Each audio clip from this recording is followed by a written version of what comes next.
Okay, and with that, I believe we are live. Let me just check the stream real quick. Yep, let's refresh.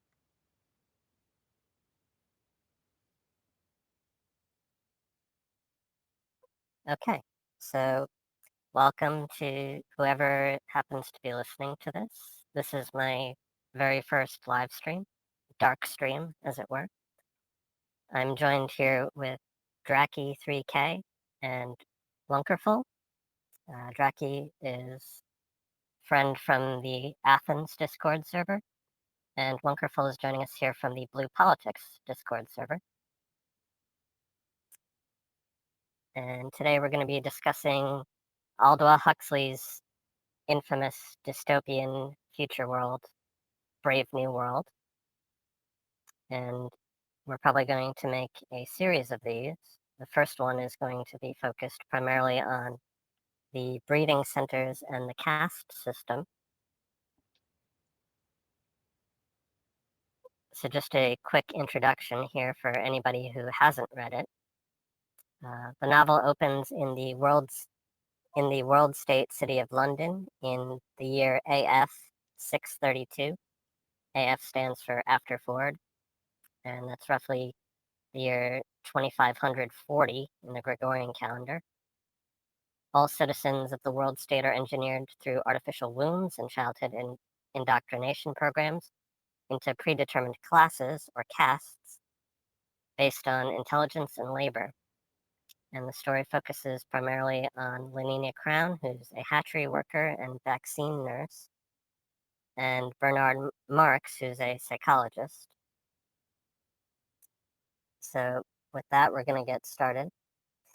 Dracky, Wunker and I already have read the book before and are familiar with the story, but you're actually reading it for the first time. So why don't you give us your thoughts on what you think of it so far? Hi everyone. So I've read through the first five chapters, and I must say, overall, it's kind of chilling how Huxley approaches the topics, especially in contrast to, for instance, other books of the time period. The most famous, the most famous one being probably 1984, right? Yeah, that's correct.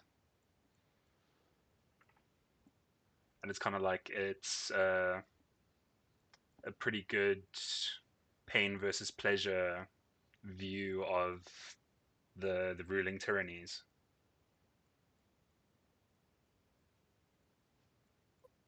Yeah, it's actually interesting that it's always compared to 1984. I'm on the wiki page for Brave New World right now. There's a section that talks about the comparisons between 1984 and Brave New World, and Huxley actually wrote uh, a letter to Orwell talking about whether in actual fact the policy of the boot on the face can go on indefinitely seems doubtful. My own belief is that the ruling oligarchy will find less arduous and wasteful ways of governing and of satisfying its lust for power, and these will resemble those which I have described in Brave New World. Within the next generation, I believe that the world's rulers will discover that infant conditioning and narco-hypnosis are more efficient as instruments of government than clubs and prisons, and that the lust for power can be just as completely satisfied by suggesting people into loving their servitude as by flogging and kicking them into obedience. So I forget which prominent figure among the Nazi movement it was that said it. I believe it was in the Nazi movement. They said, or maybe it was Mussolini, talking about, give me control of a nation's children and I care not who makes its laws.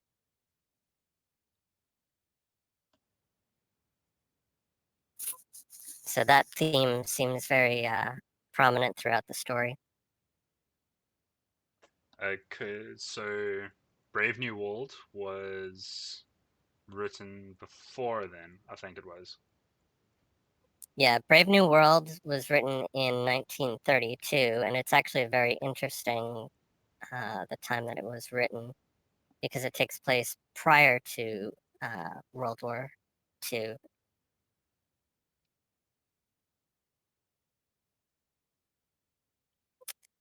Wunkel, do you have any immediate thoughts that you want to share? Because I know you've already had discussions about the book in the Blue Politics discussion. Well, I mean, I would like to bring up 1984 because I've also read that book, and I mean, I guess I kind of agree with Aldous Huxley more. I definitely like Brave New World a lot more because it seems to more inherently acknowledge the technological advances that we're discovering in the world, whereas 1984 is sort of um, ignoring the advances of science and the things that are going to be enabled by that. Yeah, something that I've often mentioned is that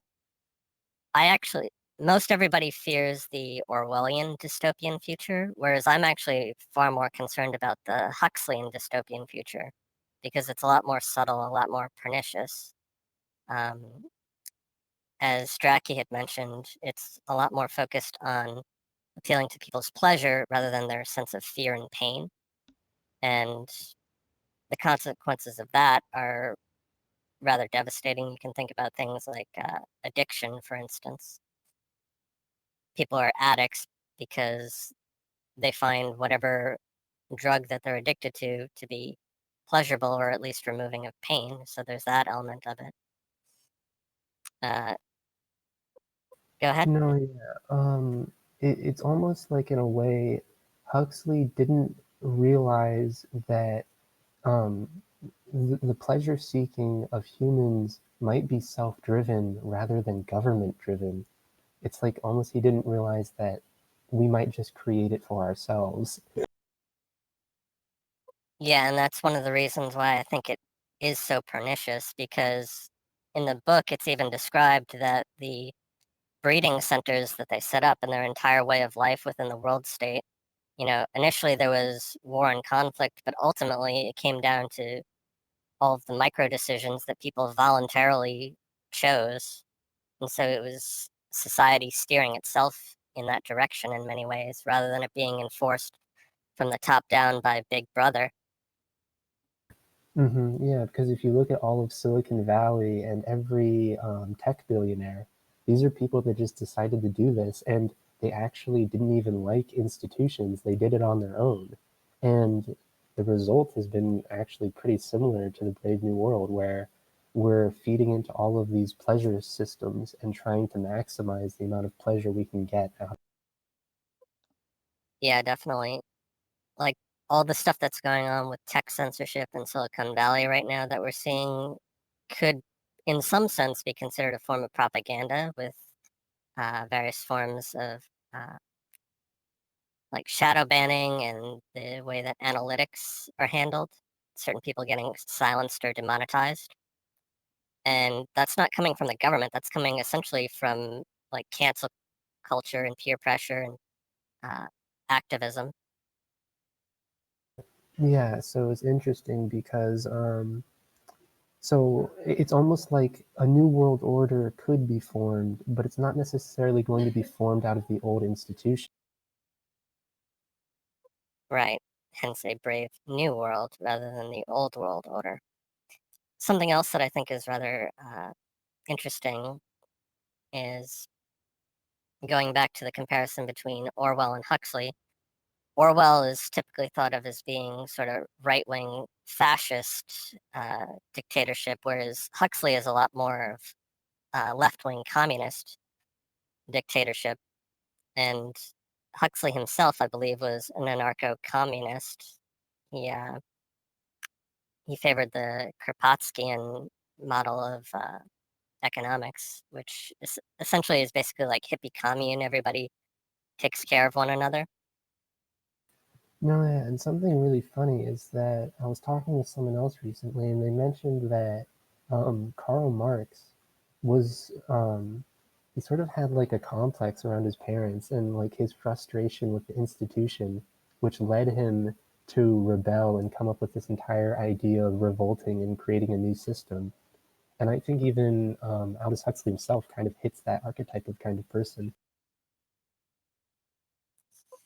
funny that you brought up Marx, because the main character in the story, Bernard Marx, is actually, his name is sort of a combination of two other very prominent left-wing thinkers, Karl Marx, of course, and then Bernard Shaw. And in the story, it's even mentioned that history is not taught, it's regarded as bunk, and probably for propaganda reasons. They also don't want students and children learning history and learning about truth and art and beauty and culture. That way it makes it easier to control and funnel them into work. But I think the idea of bringing up Shaw is interesting. He's one of the few people whose work is actually allowed to thrive and prosper in the society. And Shaw himself was a Fabian socialist. And then he, going back to the point about this being written prior to World War II, this was still in the era of like the Weimar Republic and uh, Lenin and Stalin prior to the gulags and all that such. George Bernard Shaw actually tried to give both Hitler and Stalin their due, and was saying, like, we should be fair in treating them like these are the good things about them versus these are the bad things about them. And it's interesting that Shaw himself wasn't a racist or an anti Semite, and yet he was still supporting people that were. No, yeah, that's really interesting because oh, whatchamacallit? It's it's almost like this entire system, it's built off of not understanding the deeper meanings underneath what you're saying. So Bernard Shaw was almost misunderstanding the situation in the same way that everyone in the Brave New World misunderstands the situation. Yeah. And what you were talking about everybody having a very shallow sense of things, I believe that's, let me find the name of this guy. I can never remember it. Helmholtz Watson. Mm-hmm. That's pretty much his driving motivation as well. And Bernard's also is, they feel that everything in life is very shallow and hollow and nothing has any kind of meaning. Yeah, and it's because all of them had some traits about them that caused them to be identified or to have to question the meaning system that the world has provided because the meaning system isn't working for them. So before we get into that, we should probably talk about the caste system and the breeding system a little bit, since that's the main focus of this discussion. Dracky, you had mentioned before that you found reading through this very chilling, and Huxley actually goes into a lot of deep detail as to the way in which children are raised. What were your thoughts on that? Well, the first thing that comes to mind is when they talk about the hatchery itself, how they have the caste system set up, and they essentially, except for the very top, the alphas, they either introduce al- alcohol, fetal syndrome, or oxygen deprivation to the lower classes to effectively like mentally new to them for their roles. Yeah, so before we dive into that, we should explain what for anybody who hasn't read the book or watched any of the movies and so forth, what actually the system is. So they have, uh, the world is going through, I guess, essentially a resource crisis and threats of either overpopulation or underpopulation. And there's a desire to maintain the population at a certain number. I forget what the exact number is. I think I have it written down somewhere. Um, but the population is kept very tightly controlled through, I guess we would call it test tube babies.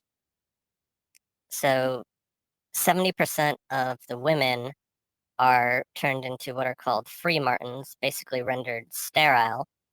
and then the others, the remaining 30%, are harvested for their eggs, and then those are combined with sperm in a lab, and they use something called the Berkanovsky's process to essentially clone up to 12,000 infants from one single cell.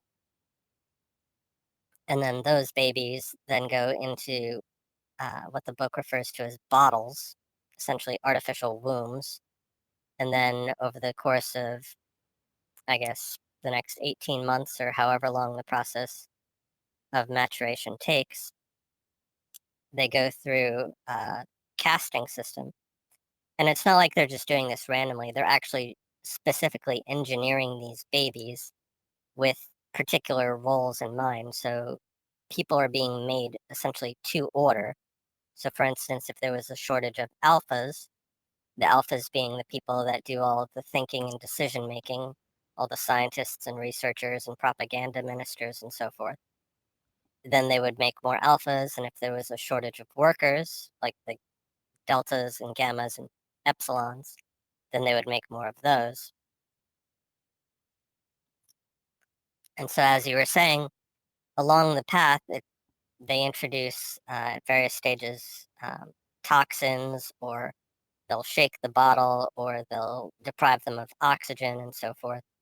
And those all create deformities and aberrations. And the emphasis is on it's trying to replicate mass production and automation, but on humans. So in the book, they worship Henry Ford, and the year AF after Ford refers to the year in which his manufacturing plant was created. And so they're essentially trying to assembly line create all these human beings. Yeah, and the guiding philosophy of that is stapled over, well, it's like it's in words over the entrance of the breeding center, and it's called, what is it? Identity, community, stability. So Yeah, it's all about, community, identity, stability.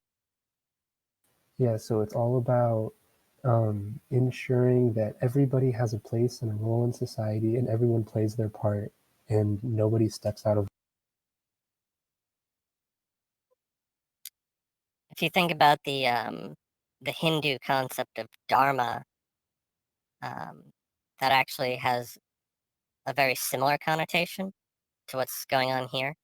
Dharma being the idea that everybody has their place in the world, and that you're happiest when you accept your place in the world. And in Hinduism, there's also a caste system. I forget what the exact names are of it, but you have the untouchables, you have essentially the working class, you have the warrior class called the kshatriya, and then you also have the Brahmins, who are like the intellect and the spiritual class. So a lot of Hindu concepts are reflected in this as well, but it's a much darker take because it's engineered um, essentially to weed out negative emotion. Yeah, because the supposition that they level really early on in the story is that all of human strife and conflict comes from the fact that um, people aren't capable of finding that place in society that they are fulfilled with. So then they've taken it upon themselves in the Brave New World to make sure everyone's happy with the place they end up.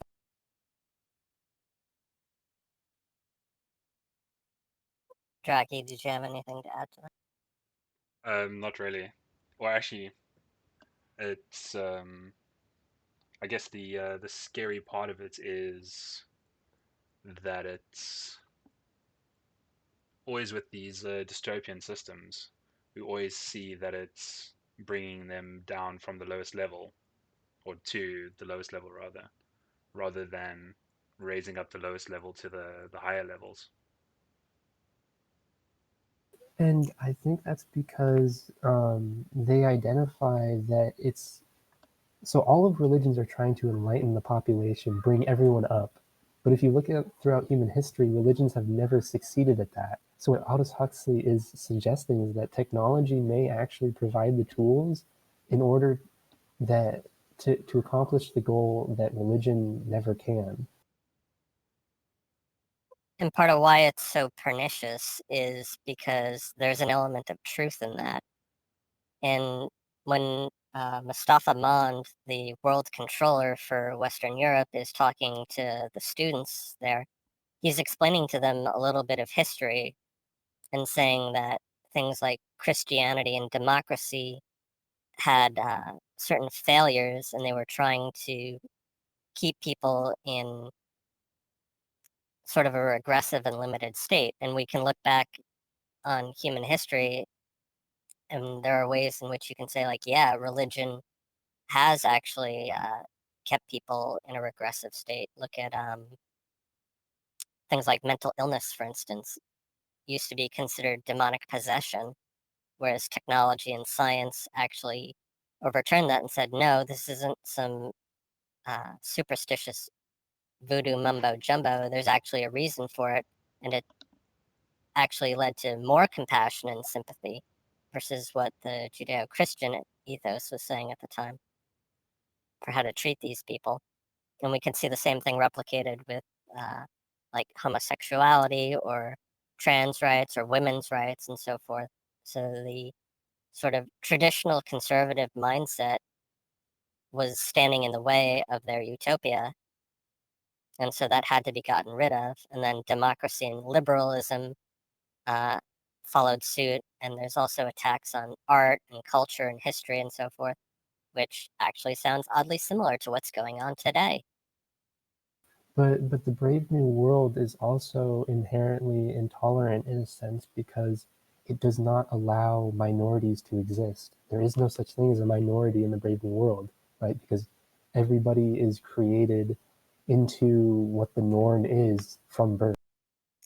Yes and no. Actually, one of the things that I found really interesting when going back and rereading this is there is no actual racism or sexism in the world state. They've actually completely eliminated both of those concepts. There's, at least that I was able to see, there is no mention of either of those. Well, However, there still is discrimination. It's based on things like ableism, though. well, and it's based on like appearance. So like whenever you go into the heads of the characters in the story, they're always noting like the physical oddities of the other people. And then the most popular people are the ones that somehow ended up with no physical oddities whatsoever, and those are the popular. Yeah, so Helmholtz Watson is basically described as the quintessential alpha plus, and he's one of the heads of the College of Emotional Engineering in charge of propaganda. And he's essentially described as the ideal man in many ways. And yet his whole dilemma is he's bored. Everything is too perfect. He's hit his limit and there's nothing else to do. Part of his friendship with Bernard is that the two of them suffer from a crisis of meaning and purpose. That even though they're perfectly in their caste and where they're supposed to be, they feel like outsiders still. Well, and what's really interesting is I think it kind of maybe gets overlooked, but Lenina Crown is in the same situation as Helmholtz Watson, but I think it's the male and the female perspective. So Helmholtz is looking for challenge, and Lenina is looking for sort of like, I don't know, like emotional, like new emotional experiences. So that leads like Lenina to be interested in these very odd people. And she keeps calling them queer, and she knows it goes against all of her conditioning, but she's still interested in them. Yeah, something that's really interesting is the fact that even though it's expressly stated that they're trying to actively remove emotion from human beings and actually condition them out of feeling, in particular feeling negative emotions, they still do. They still feel things like resentment, jealousy, isolation, despair, all of those negative emotions. So, like Lenina, for instance, um, she actually feels shame at being promiscuous and she wants to have more of a monogamous relationship. And then Fanny Crown, no relation, is trying to shame her into basically being a slut. And then on the opposite end, you have Helmholtz, who is essentially not only is he the thought police, but he's also the thought police, THOUGHT versus THOT. So he's like a borderline MGTOW saying like, oh, I'm tired of women. I just want to go do my own thing and study and research and write and make beautiful art and so forth. Well, I don't know if I'd call it MGTOW as much as I'd call it like the Buddha problem, right? I said borderline. I mean, he's still obviously uh, he doesn't deride women. He's just bored with them. Yeah, but he's bored with like everything. He's bored with his job. He's bored with performing well at his job, with like making friends. So he goes out of his way to find this really weird guy named Bernard Marx.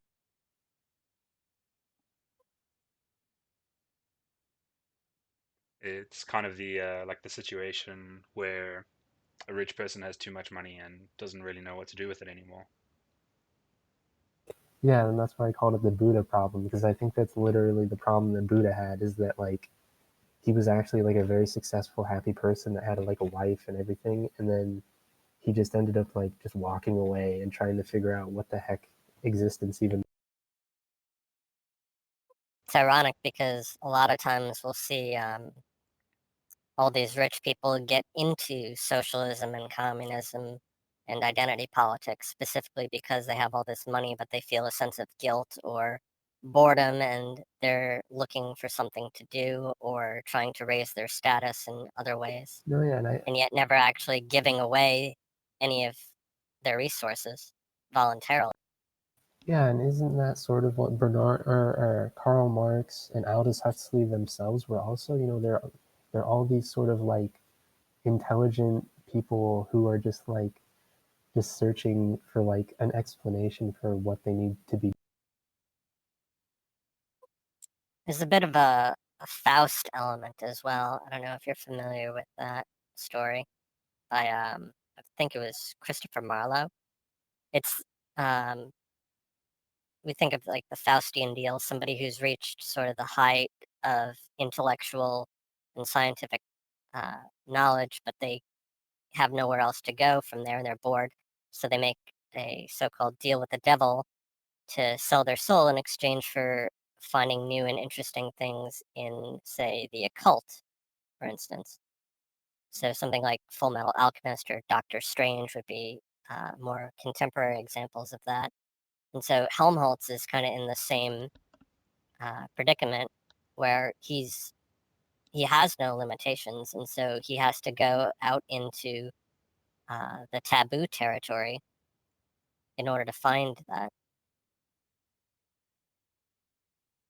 No, yeah, definitely, and same thing with Bernard. Like the thing about Bernard is that he like undercuts every happiness that he touches.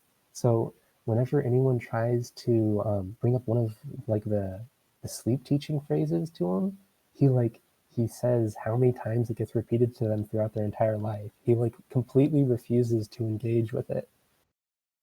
I think it was 62,400 for Well, the hip. Go ahead.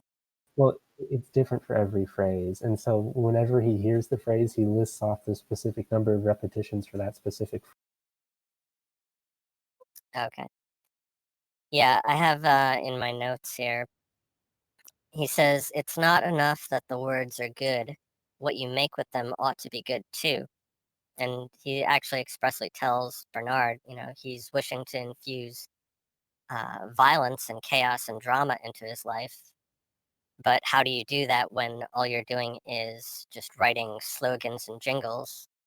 I think of it a lot like for the people who've watched Demolition Man, for instance, how they have uh, their obsession with like the Oscar Mayer Wiener jingle, for instance, where everything is just reduced to this very basic, non-offensive type of speech, and he wants something more interesting than that.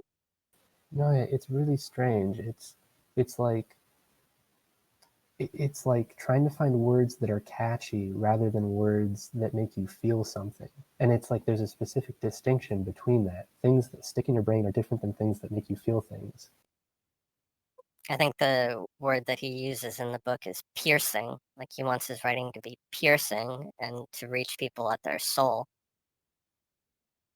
Yeah, and I mean, oh man, I have like a long-standing hatred of advertising at this point, and it's because on every level it's designed to be catchy, and you can't derive any true feeling from it because the intentions behind all of it are completely driven by this unrelated thing, which is, like commercial effort.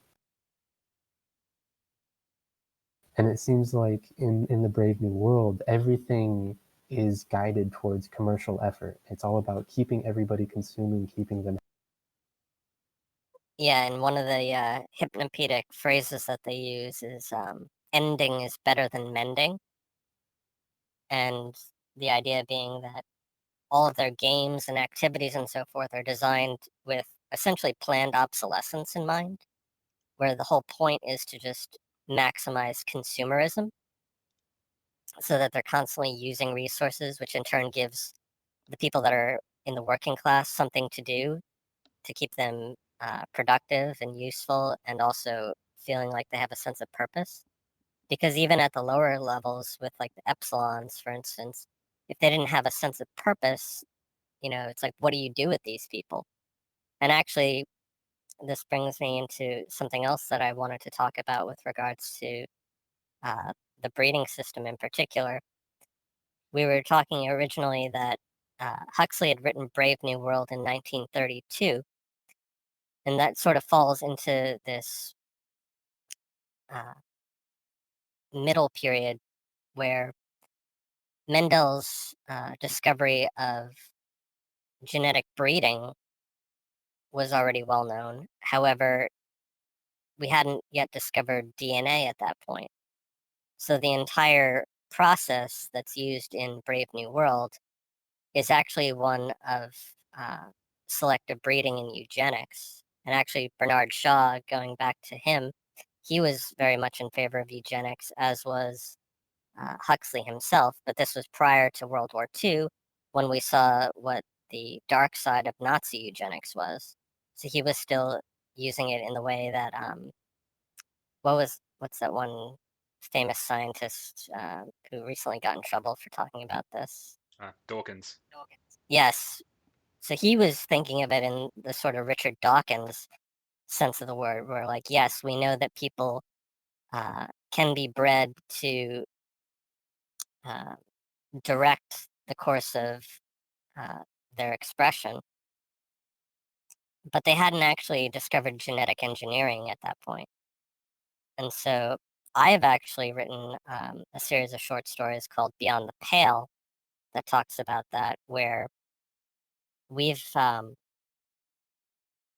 the 100 years almost since Huxley wrote Brave New World, we've come a long way in terms of technology, both in terms of genetic engineering and also robotics, that even he had no idea about, and realizing how that changes the game entirely. No, yeah, because so in the beginning, when they're going on the tour of the breeding center, they're talking about how they love the Boskanovsky process because it allows them to make society more uniform, because it allows them to have like 200 identical people, and that reduces that increases stability. So that's them trying to like maximize stability with those old tool sets. But then you're talking with these new tool sets, suddenly they would be able to create much more uniform people. And not only uniform, but also enhanced people. So, for instance, and if you couple that with automation, like one of the main crises that we're going to be facing in the next 20 years is automotive unemployment. So, for instance, the number I keep hearing is that in 20 years, we're going to see a 40% unemployment rate, which is worse than the Great Depression. And all of that is just going to be because robots and automation and the internet are replacing all of these various low IQ jobs. Well, the low IQ jobs in Huxley's world were all taken by the epsilons and the deltas. So what happens when all of the service and manufacturing jobs and the transport jobs get taken over by robots? Then you don't need to be breeding these people anymore. But then what do you do with the ones that are already still there? No, yeah, and this is why Mustafa Mon, towards the end, notes that they do not exist on real science. They exist inside like a bunk made up place where they don't actually care about technological progress, because technological progress does not make human beings happier. It just makes things more efficient, and then it leaves human beings stranded. Yes, exactly. Something that I've often said is that technology doesn't make things better, it just makes things faster. And to the extent that faster is desirable, that's what makes it good or bad. So, for instance, on the one hand, you could say the ability to mass produce cars, for instance, or to have a computer, stuff like that makes things faster in a positive sense. But then you think about like bioengineering a virus, like we were talking before the stream about the coronavirus. Something like that could be technology applied in a very dark and malevolent way, in which speed is not something that you want. Mm-hmm. There's actually a in the Warhammer 40k lore, they actually hit kind of upon the same tones. So in society, you have your regular citizens, but then they'll have the servitor class, which are essentially just human machines made to be lever pullers. Although in their case, they are formed out of not from like some kind of birth quota, but rather they draw from populations from like the criminals and the uh, the citizens that can't live in that society. The dregs of society, essentially. Yeah, correct.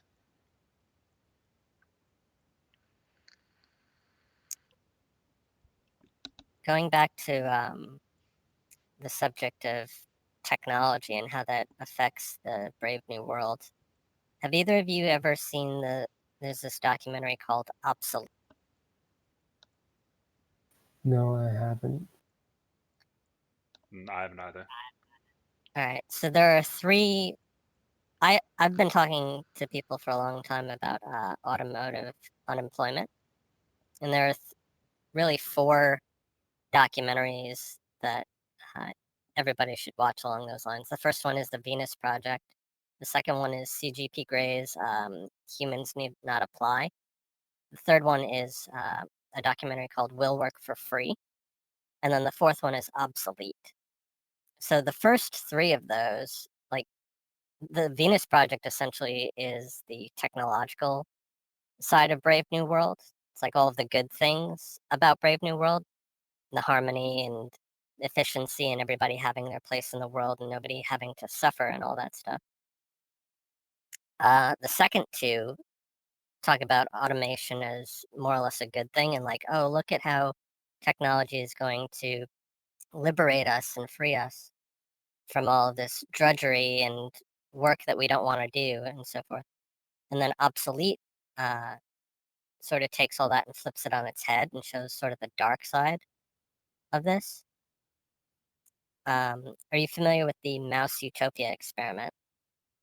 Yeah, yeah. Yep. Okay, so for anybody who's listening to this who isn't familiar with the mouse utopia, essentially they took a bunch of mice, put them in perfect conditions, gave them everything that they wanted, and the result of it was that they became narcissistic, vain, violent, promiscuous, and had no desire to reproduce. And so they just went extinct within, I think, like 4 generations because they had no problems, nothing to worry about, nothing to strive for. So, on a human level, Brave New World solves the breeding problem by having the breeding centers, and in the future we'll have like genetic engineering and test tube babies and cloning and all that other stuff. But the one thing that it wasn't able to resolve, which we had touched on earlier with regards to Helmholtz, Lenina, and Bernard, is the crisis of meaning. So, like, everybody's living in paradise, but what do you do, right? And Yeah. again, the lower castes, if their jobs are being taken over by machines, then their purpose is obsolete. So what do you do with them? Yeah, I think Right. So a very good I guess series that deals with this is actually Star Trek, because they a lot of their themes run through the lens of post scarcity economics. Yeah, and Star Trek's solution essentially was exploration, to go where no man has gone before, to seek out new life. And so,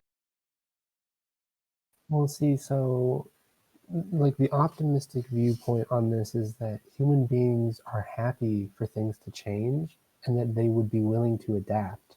But the thing you're finding with the Rust Belt and the automotive industry is that humans aren't necessarily interested in changing and they sort of just like flop and just die when you take it away.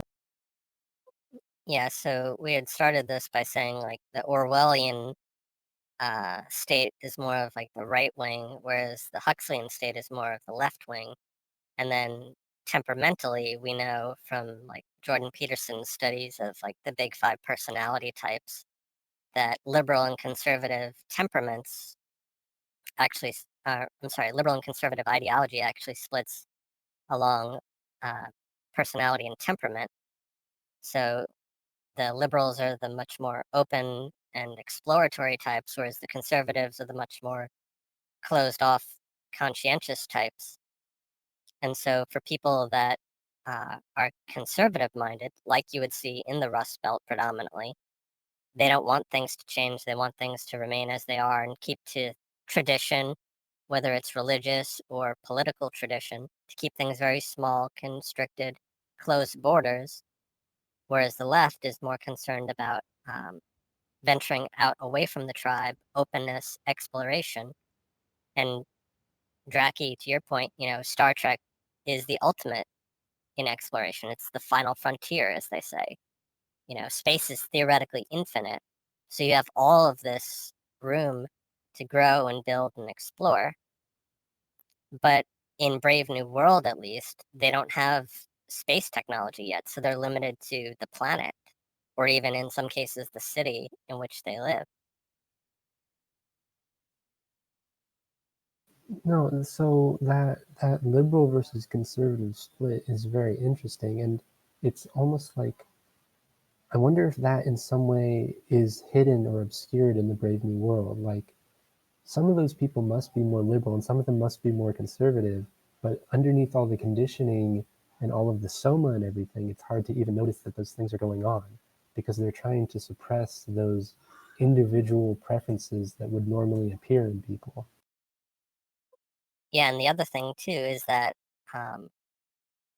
with things like liberal and conservative, open, closed, creative, or conscientious, none of those terms in and of themselves is good or bad. They're context dependent.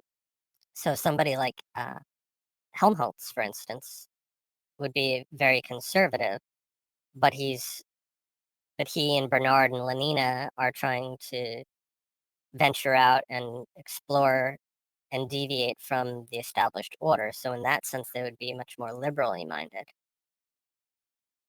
Whereas if you go back to the original formation of the world state, they had gotten rid of both liberalism and conservatism and just replaced it with essentially their flat out communistic state. Yeah, I don't know. I don't think um, the, the personality bent of any of the characters is necessarily identifiable. I think it's been like completely lost, except for maybe like Bernard because he flat out refuses to use his soma and so. Well, didn't Benito Hoover also didn't use soma. In fact, he was expressly described as being able to go through pretty much his entire life without using soma because he just had a naturally cheery predisposition. Yeah, so he was super agreeable, like hyper agreeable. Probably hyper agreeable and also very low in neuroticism. Yeah. So like instead of taking soma, which essentially for anybody who hasn't read the book, soma is basically, think of like a combination of opium and ecstasy. It's a psychedelic that also calms you down and makes you relaxed and puts you into like this pleasurable stupor. It's like the best of all drugs combined into one. But then in place of soma, he's seen as taking sex hormones. No, yeah. What's so interesting about this story is that it's so much based around sexuality and the use of sex that it's like, is this a statement about the objective truth of society, or is this more a statement about Aldous Huxley's state of mind? As an author, I can say that, you write what you know about, and to some extent, you are in all of your characters. Like a piece of you is in each of your characters. So it could well be both. And like we were describing before, Huxley himself was an anarcho communist and kind of a hippie. And so he actually wrote another book called The Island, I believe it's called, in which he describes sort of an alternative to the Brave New World society. And it basically is kind of like a hippie commune sort of thing. So I would say that that is what his ideal state is, like what he would want to see in the world. No, yeah. Whatchamacallit? There's there's always these movements throughout history of like things get too orderly and too by the book. So then you have the backlash of like the free love movement or whatever. And but the thing is, like these free love movement things, they only, for some reason, only technically work amongst certain kinds of people. Well, we know from the Big Five personality research that there is somewhat of a genetic component to temperament. And obviously, Huxley was writing almost 100 years before that research came out. But in his case, they probably bred out people that had those particular traits, even if they didn't necessarily know what the genetics of them were. They could at least do through A/B testing and trial and error to figure out that, oh, okay, we're going to select from the people that have the traits that we want and not select from the people that don't. But I feel like it's almost all completely like conditioning and socialization because um, Bernard, just through his life experiences, ends up he starts acting like bashful and like um, and sort of like what is it, like romantically conservative and so on. And same thing with John. John literally, just because he's not raised inside of society, reverts completely all the ways back to Shakespeare. Yeah, actually, that's something that brings up an interesting point. So we were talking about how George Bernard Shaw was among the few authors that was actually allowed to persist within the world state. So Bernard Shaw, one of his greatest works was called Pygmalion, which for anybody that either hasn't read it or isn't familiar with the play, um, it later got adapted into the musical My Fair Lady. And then there was also the movie Pretty Woman, and people have done other spin offs like Trading Places and things like that. The basic idea being that people's misfortune wasn't necessarily so much the result of any inbuilt biology as it was their conditioning and the sociological and political and economic opportunities that they were given. And so in Pygmalion, I forget, Professor Higgins, was it? Yeah, he takes Eliza Doolittle, who's basically this tramp off the streets of England, and teaches her etiquette and trains her up to be practically a duchess. And so a lot of what we see in Brave New World is a lot of that same sort of social conditioning. They use the hypnopedia from a very young age. As soon as they're born, they start flooding their minds with 62,400 suggestions. You know, I think it was like 40 to 50 times a night, 3 nights a week for 30 months before those become uh, self reinforcing statements in their own mind. It's self evident truth. With those, I think they mention in the book that it doesn't work for knowledge, but rather for morality. Yes. So, like, they couldn't get people to learn facts, but it could condition their behavior. And I think it was called Pavlovian conditioning. Well, it doesn't work with critical thinking. It's literally just like a pattern. And when the pattern gets started, they can follow the pattern through. So it's like, so they do the example in it where it's like, can you tell me what the longest river in the world is? And they can't answer the question. But then if you start the sentence, the specific sentence you've taught them, they'll be able to say out the whole sentence, but they don't actually know the information contained in it. Yeah, they're just acting reflexively based on emotion and hypnotic suggestion. Which I don't know if this is actually a real thing or not. I don't know. Yes, it actually is very much a real thing. I've done a little bit of studying into hypnotism on my own, as well as looking at. I follow Scott Adams a lot. He's a trained hypnotist. He talks about stuff like this as well. So it very much is a real thing, which is another reason why it's so pernicious, is because it's actually grounded in something that's real. The dark thing about Brave New World is the direction in which they took it, because you could easily imagine them using that same technology to condition people towards something positive. For instance, instead of, and this is what I was about to get into with regards to Bernard Shaw.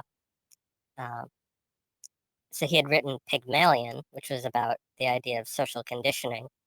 There's something known as the Pygmalion effect, which is based off of that same work. The Pygmalion effect basically says, like, you have two people, and the only difference between them is one that you tell them constantly that they're a loser, and the other you tell constantly that they're a winner. And the person that you told is a loser all the time winds up creating a downward self-fulfilling spiral and winds up becoming a loser. And the person that you tell is a winner all the time creates an upward building, reinforcing spiral to become a winner.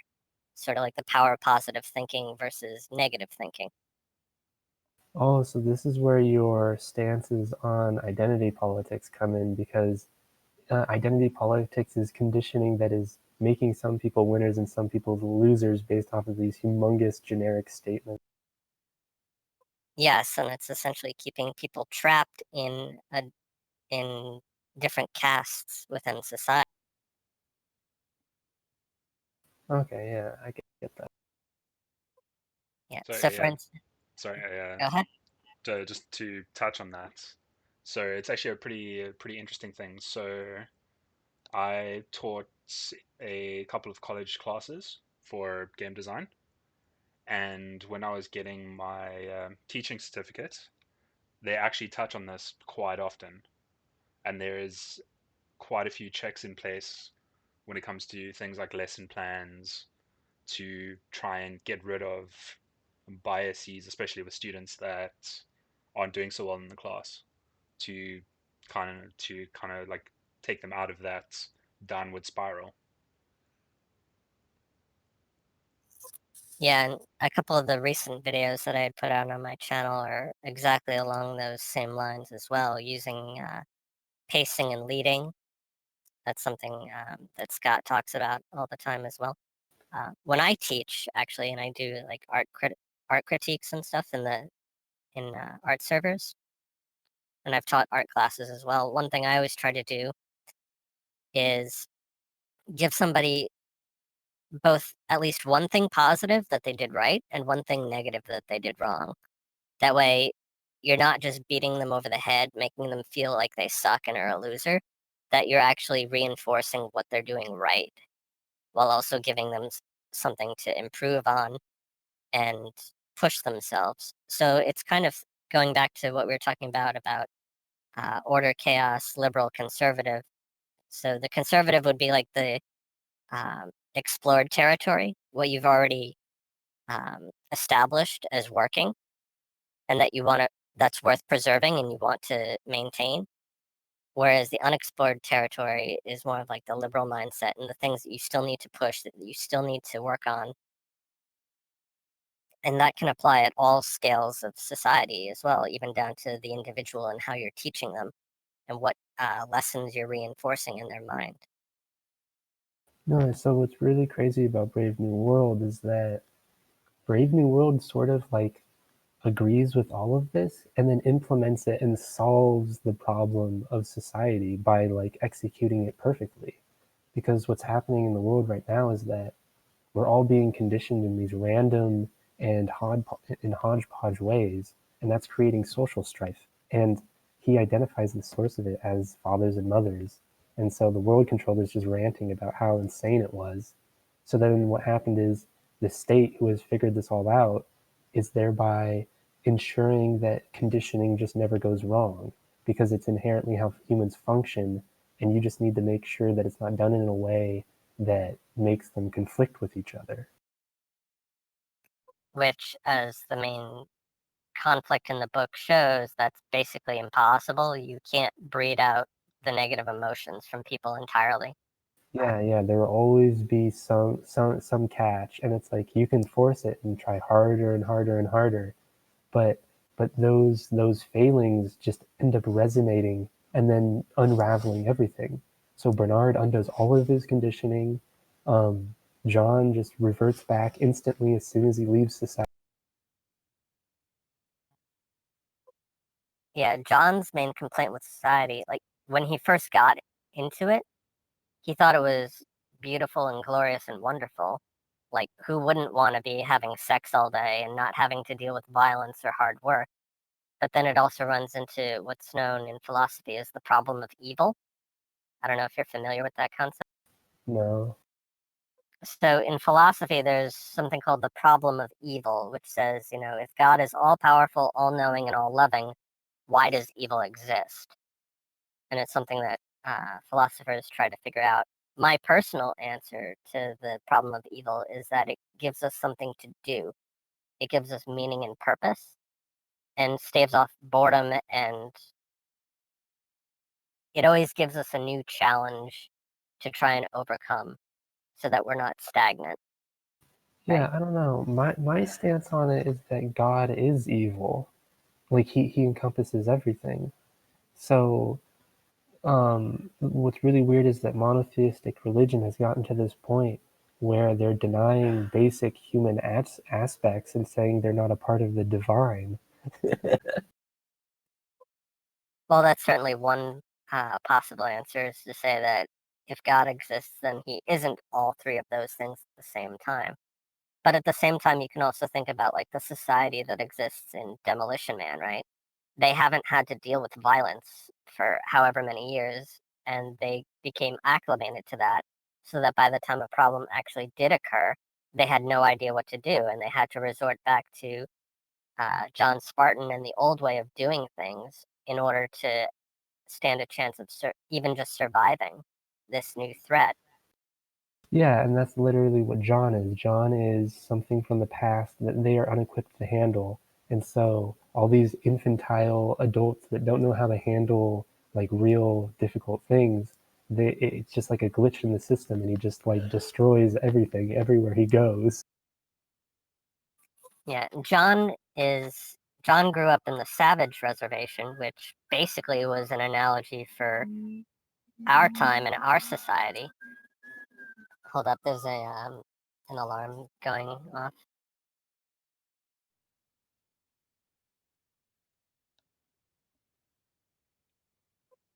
Yeah, if one of you guys wants to pick up from there, there's a siren going by in front of my house. What were we talking about? The society regarding Demolition Man. We were talking about Good and the evil. problem of evil. Yes, the problem of evil. So if society becomes too complacent, and this is actually what Jonathan Haidt talks about with the coddling of the American mind. And so we're actually seeing this play out in real time as the progressive left is, and the millennial generation is becoming more and more sheltered, more and more removed from actual problems and offenses and dealing with violence and confrontation and bullying and all the rest. They're forgetting how to actually deal with any of those problems. And it's creating a sort of complacency. Well, And not a also, complacency, but like an inability to handle those situations. So then it creates like outrage and anxiety and fear and all these other negative things, and it forces them to avoid them. it creates sort of a hypersensitivity in a way. So like Yeah.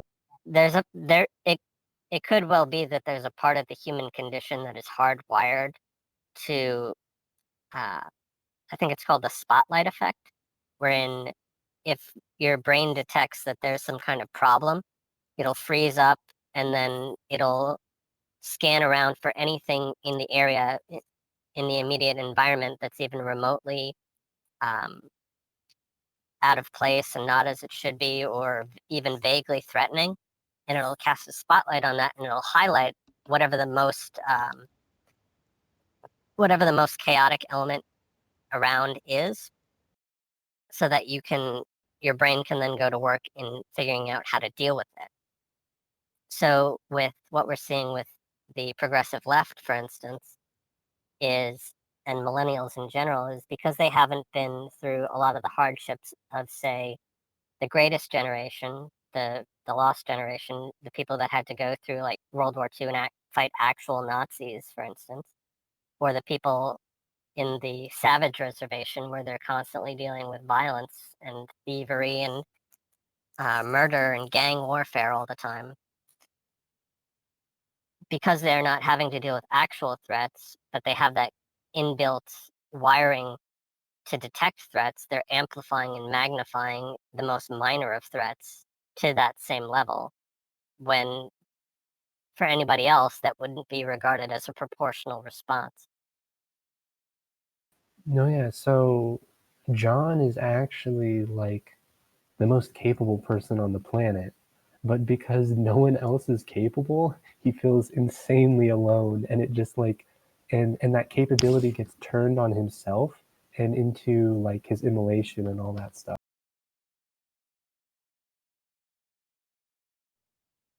It actually brings up a really good point though with problems, because so like what Murray was saying, the the smaller problems get amplified, but just because that's the only problems that they have to deal with.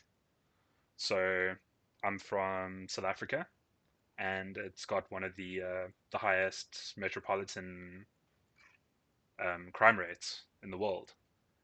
And there, it's like you always need to be aware of things like robberies, muggings, basically just always keeping aware of everything.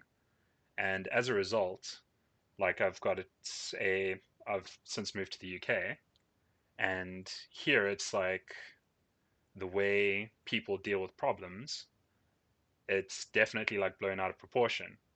Like for instance, somebody's car blows a tire or something, and they start freaking out. And then, whereas back home, you're just like, tires blown out, quickly change out the tires so you don't spend too much time in the dark on the side of a road.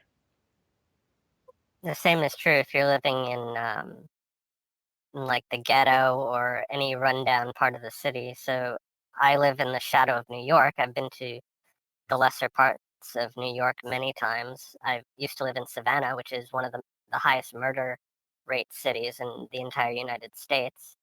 And so in both New York and Savannah, for instance, you have parts of it that are beautiful and nice and wonderful and modern and perfectly safe, but then you go 2 blocks away and you're in the middle of the hood, and suddenly you don't know if the stranger walking up to you it has a gun in their pocket, if they're going to try and molest you or shoot you. So you very quickly have to learn to put up guards and defenses. Whereas if you're living, say, out in California, in like the nicer parts of San Francisco or Los Angeles, if you're never exposed to any of that kind of stuff, if you just live in an ivory tower and a bubble, then you haven't actually trained your survival instincts to be aware of that. Now, it may well be the case uh, that your defense mechanisms are hypersensitive and reacting to things that aren't really a threat, even though you suspect they are. But the worst case scenario in that instance is, okay, you look a little bit foolish, or somebody thinks that you're, you know, crazy or prejudiced. Whereas if you did the reverse, like, you could die from that or be horribly maimed or mangled or raped. Like, think about all these feminists that go off into like Iran and Afghanistan, and they just get killed because they have no idea what to expect out there. Yeah, there was a couple from the UK that took a holiday in Afghanistan, I believe it was, and they basically got picked up and beheaded by ISIS. But they took the entire trip to prove that like evil wasn't a thing. How very wrong they were. Indeed. No, yeah. So I don't know. I have my own thinkings about this in terms of like, um, there's this belief in the societal norms that evil can be erased and shut out and annihilated from existence. And Brave New World seems to point out that it's impossible to ever extinguish it. Like, your best option is to make yourself capable of dealing with it rather than trying to delete it. Yeah, which is basically the conservative mindset, which says that, you're never evil is something that exists. It's something that always exists, whether you put a religious spin on it or not. There is harm out there in the world, and the best that you can do is try and elevate yourself to transcend it and become better than whatever the problem is. Like, I think there was that line from the the Amazing Spider-Man movie where he says, "We must be greater than what we suffer." Right? So the idea of elevating yourself up, and Jordan Peterson talks about this a lot too, is like, you have to become a little bit of a monster in a way, but it's better than being devoured by the monster.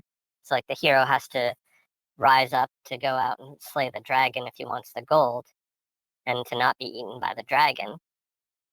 Whereas what the sort of regressive left mindset is okay, rather than raising people up, we're going to tear people down. We're going to bring evil down to our level rather than rising up to meet it. Well, it's not allowing people to fight the dragon. It's like trying to build walls around society and hoping the dragon never gets inside. It's not even building walls. They don't want to build walls. They want to go hug the dragon and say, "Oh, he's just misunderstood. If we just feed him enough vegan food, he won't eat the princess." Okay, but the thing is, the dragon is an inherent component inside of all of us. Yes. And so is there an expectation that we have to engage with other people's dragons, or is this a personal responsibility of all people? Well, it's nuanced, right? There's a little bit of both. So on the one hand, you need to be able to go out into the world and deal with other people, but you also at the same time have to confront your own inner demons and fix your own shit. So like there's that story about like the two wolves. Like there's a black wolf and a white wolf, and which one and they're fighting each other inside of you, and which one grows stronger? Whichever one you feed, right? So this goes back to the Pygmalion effect that we were talking about. If you take somebody and you just constantly berate them as like, oh, you're a loser, you're evil, you're horrible, you'll never amount to anything. Well, you're conditioning them to think that way, and your thoughts create your actions. So what do you think the result is going to be? If somebody never hears a kind word from anybody, right? Look at the Joker movie, right? That's a perfect example of a guy who just couldn't catch a break. He just got endless amounts of shit from everybody, from the government, from society, from his job, from random kids on the street, from his love, from his lover, from his neighbors. If even one of those things had gone his way, he probably wouldn't have snapped, right? So on the one hand, it's incumbent on us to be nice to other people while also not being victims of their darker nature, right? So again, going back to the Pygmalion effect, if you tell somebody, and obviously you want to be realistic about it, you don't want to just blow smoke up people's ass, but sometimes people really do just need a kind word and to have positive reinforcement and to feel good about themselves and to be told that, look, you're not the only problem in the world. Sometimes the problem is somebody else, right? Like an abusive child, for instance, right? An abusive child is conditioned by the abuse to think that they're the problem, whereas the problem is with the person that's abusing them. And so they need to be told that it's not your fault, right? Like Good Will Hunting, that was his whole problem, is he was abused constantly and made to feel like shit. And then Sean, the therapist, comes in and says, look, it's not your fault that you're this way. And so this goes back to what Dracky and I were talking about with, teaching. You want to be kind, but also critical. Give them something positive that's working and something negative that isn't. No, yeah. So what's connecting this back in the Brave New World? That's what's so interesting about Bernard, because there's a moment in the story where he whatchamacallit, his dragon gets revealed to Lenina, and she completely loses her cool and she can't handle it. And at that point, Bernard realizes or understands that the world will never be able to help his situation. So then what he does is he just closes himself off and then just completely ignores that for the rest of the story, and then just goes along with the hedonism. He basically he hits that point of just thinking it'll never be solved, so I just have to try and ignore it as best I can. Yeah, and why do people turn to hedonism, right? Why do they turn to drugs or alcohol or gaming addiction or sex addiction or any other form of addiction, right? Why do people take opioids, for instance? Because it numbs the pain. It's something that feels good. Why did the people in Brave New World take Soma?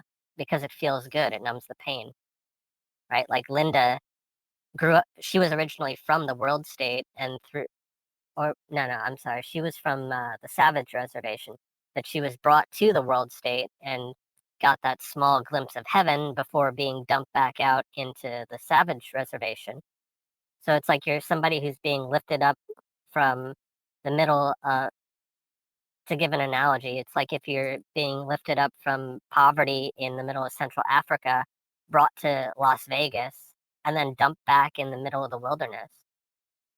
It's like, how the hell do you think somebody would feel after that? It's like you've just come out of hell, you've just been shown a glimpse of heaven, and then you're thrown back into hell again. So what does she do? She becomes an alcoholic to numb the pain. And then when she comes back to society, she drugs herself up on Soma and she becomes essentially a whore. No, actually, the most interesting thing in the Indian reservation I find in the book is actually Pope, or I don't know how you pronounce his name, but Pope. But The cardinal. her Okay. Well, no, he's just a random guy that like decides to like shack up with Linda. And what's so incredible about it is that John at a point tries to kill him, and his reaction to John trying to kill him is like incredibly like resilient, and he like shows like a ton of mercy to John and actually like resolves the darkness inside of John that drove him to try and kill him. And what's interesting is he was the one that actually gave Linda the copy of the complete works of Shakespeare, I believe.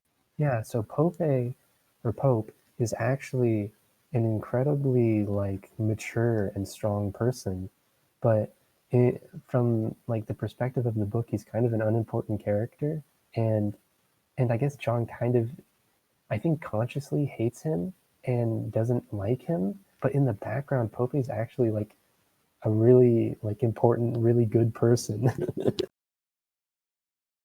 He kind of stands in as like a father, a surrogate father figure for him, and like a male role model because he was forged in the fires of the Savage Reservation.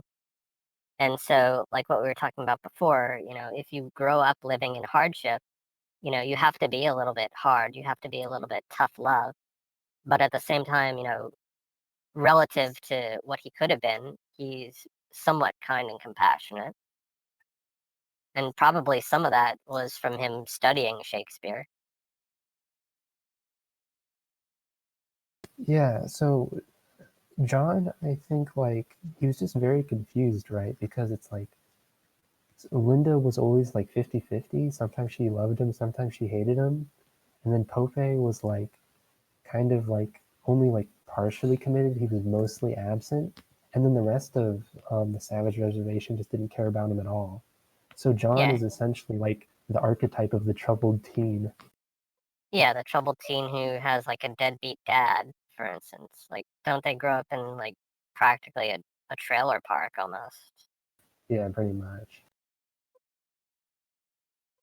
And talking about Shakespeare, I want to bring it back to Bernard Shaw for a second. So, George Bernard Shaw, who again is one of the few people whose works are allowed to survive in the world state, he's often regarded as the second greatest English dramatist after William Shakespeare. And I thought it was rather interesting that uh, his ideology of eugenics and social conditioning is what informs the world state. But then the one person who is generally regarded as his superior, William Shakespeare, is the foil and the antithesis to that, talking about the complex nuances of emotion and the fullness and richness of the human experience. And pretty much John's entire world is informed by his life living in the savage reservation and what he got from the works of Shakespeare. Well, yeah, because all of Shakespeare is about the personal journey and like the attempts or the struggle of the individual. But the whole point of Brave New World is that everybody has the same life and it's pure contentedness, and there is no struggle of the individual. You're never even trying to find an identity. You're just this generic little replaceable person who has taken their slot, and then you just follow your schedule.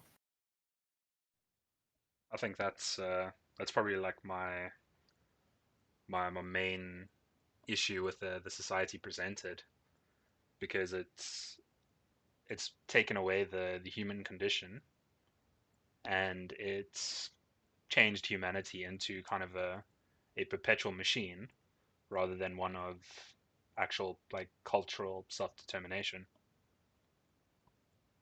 No, yeah, and what's so interesting is that Bernard like notices this in Lenina and he gets like so depressed by it because he's like examining her and he's thinking to himself, wow, she's a complete airhead. She thinks of herself as an object and she likes that.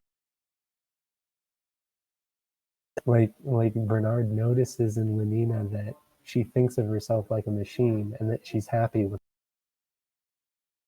Well, part of that is probably the hypnotic conditioning, but there's also another thing that could be, which is somebody who doesn't get a lot of attention often likes it when people objectify them. right? So, for instance, Lenina is regarded as being very attractive, very sexually attractive, and by all accounts, she's regarded as really good in bed by the men that she's with. Whereas if she was ugly or even within her own class, not as attractive, right, or not as promiscuous, would she get that same attention, right? This is why certain women become thoughts, for instance, right, because they like the attention, right? This is why certain women become gold diggers, because they're looking for security, be it emotional security or financial security. Well, yeah, it's like conditioning that causes you to like take on a role and let that role define you and like consume.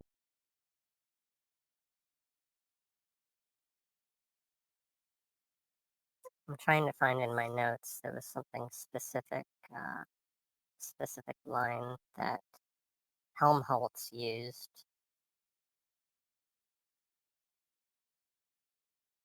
Something to the effect of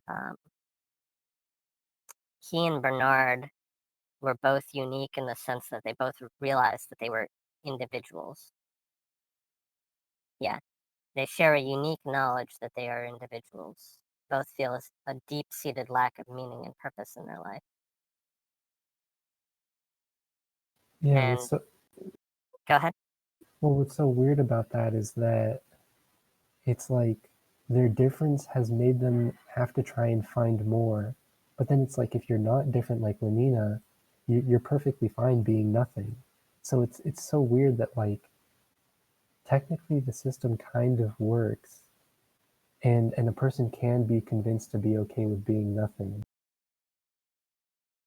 And to some extent, it also might be kind as well.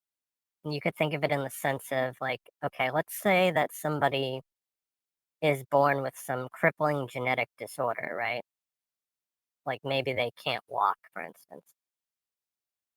So is it really kind to say to that person, you can be anything that you want? If you want to go and play for the NBA and be an all-star basketball player, if you want to run and compete in the Olympic triathlon, you can do that. You can do anything, right? That Yeah. person's physical capabilities, right? No amount of mental programming is going to override the physical limitations of that person. So in some ways, it's more kind to condition in them an acceptance of their limitations, that they're never going to be that thing.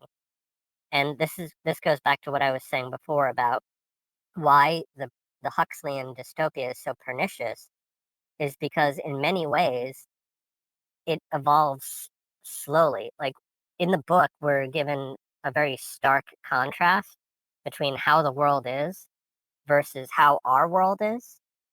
And that contrast is what creates that sort of chill factor, that shock and that horror and that revulsion.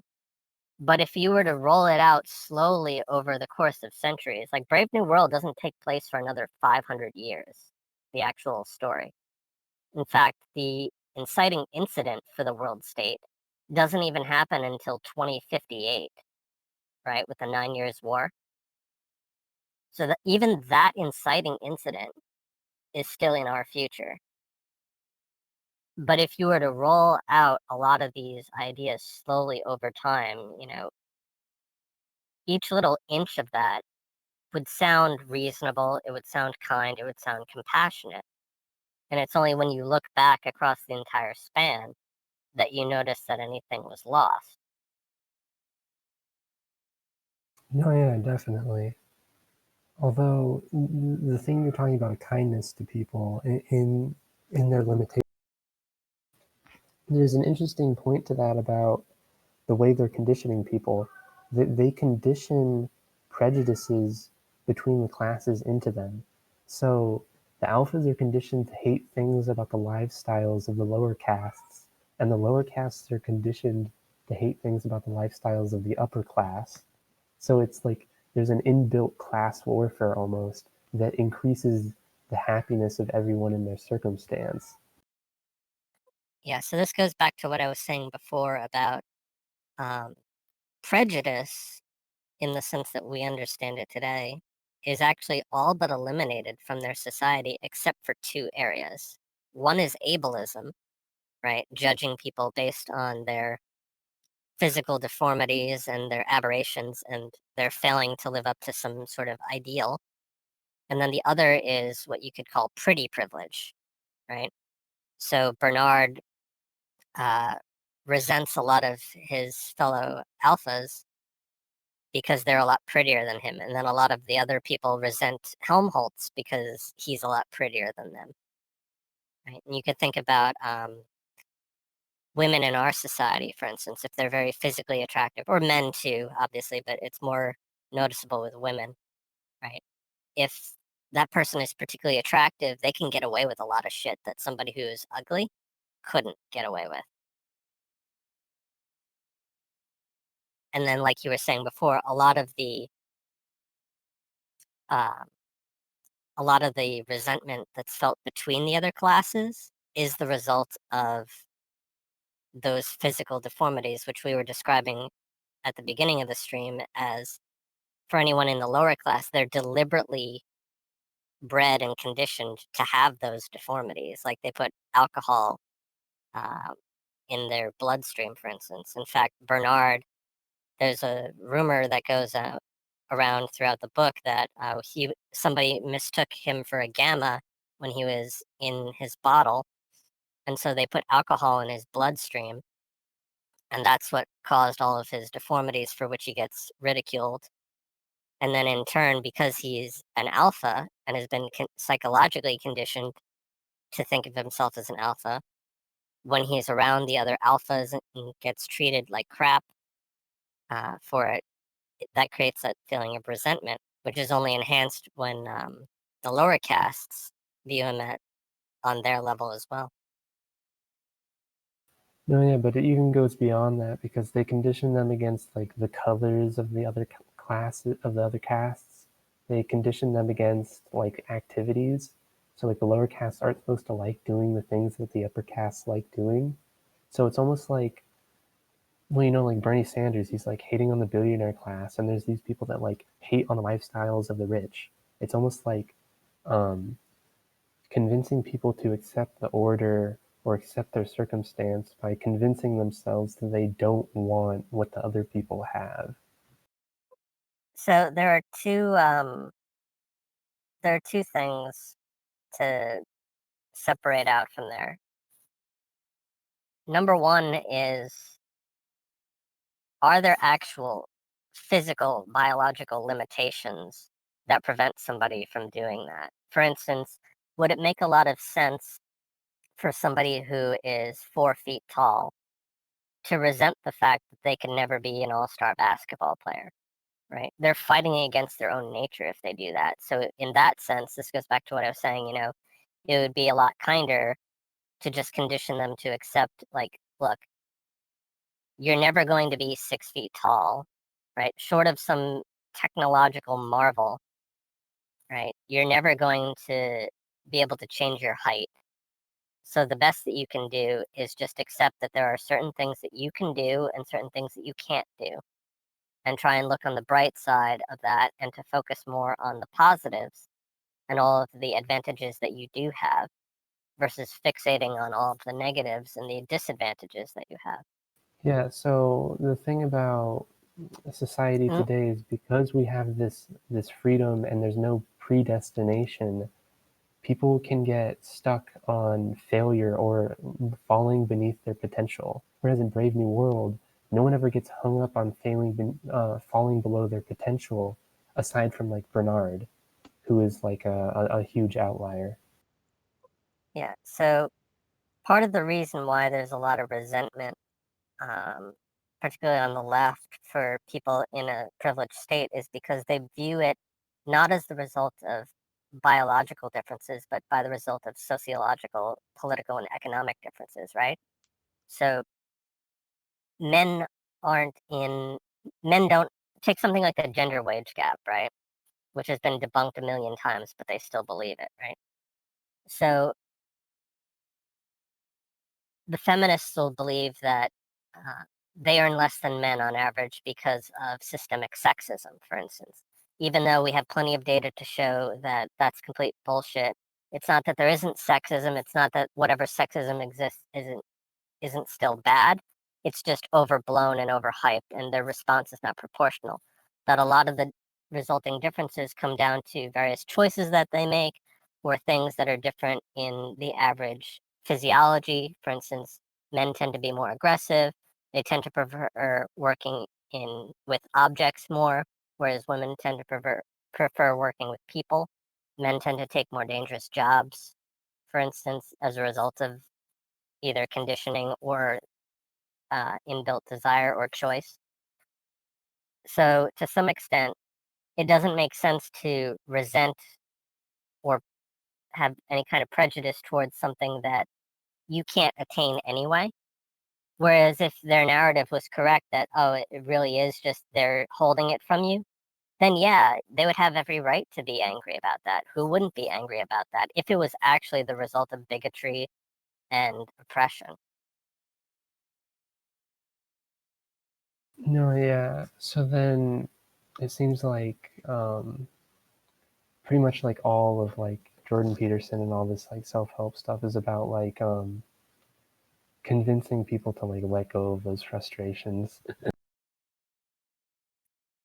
Yeah, hence why I said, the Hypnopedia stuff could actually be used for a benevolent purpose, right? So instead of telling, like, let's take two people who are exactly physiologically the same, right? If you told one that they're a loser, that the only reason why or let's take this as an example, right? Let's say you have two black men who are both physiologically the same. One of them, you tell them that, you're being held down, that your identity is tied up in slavery, that you live in a racist country full of white supremacists who are going to cheat you and screw you any way that they can. And then the other person, you tell them it's like, you know, everybody is equal, your race doesn't matter, you can do anything you want, you can succeed at anything that you want as long as you work hard and you put in the effort and try and solve problems for other people. It's like, if that's the only difference is the conditioning, then what do you think the result is going to be?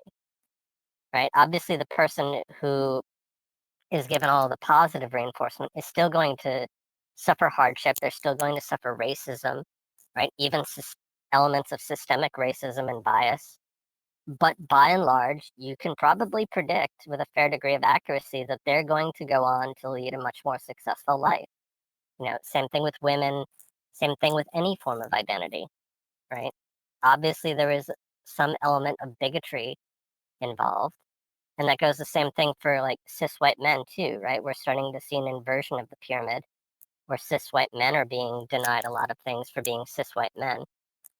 But at the end of the day, we need to focus the conditioning on competence and merit and actual true equality and raising people up rather than reinforcing this postmodernist Marxist idea of oppressor and oppressed.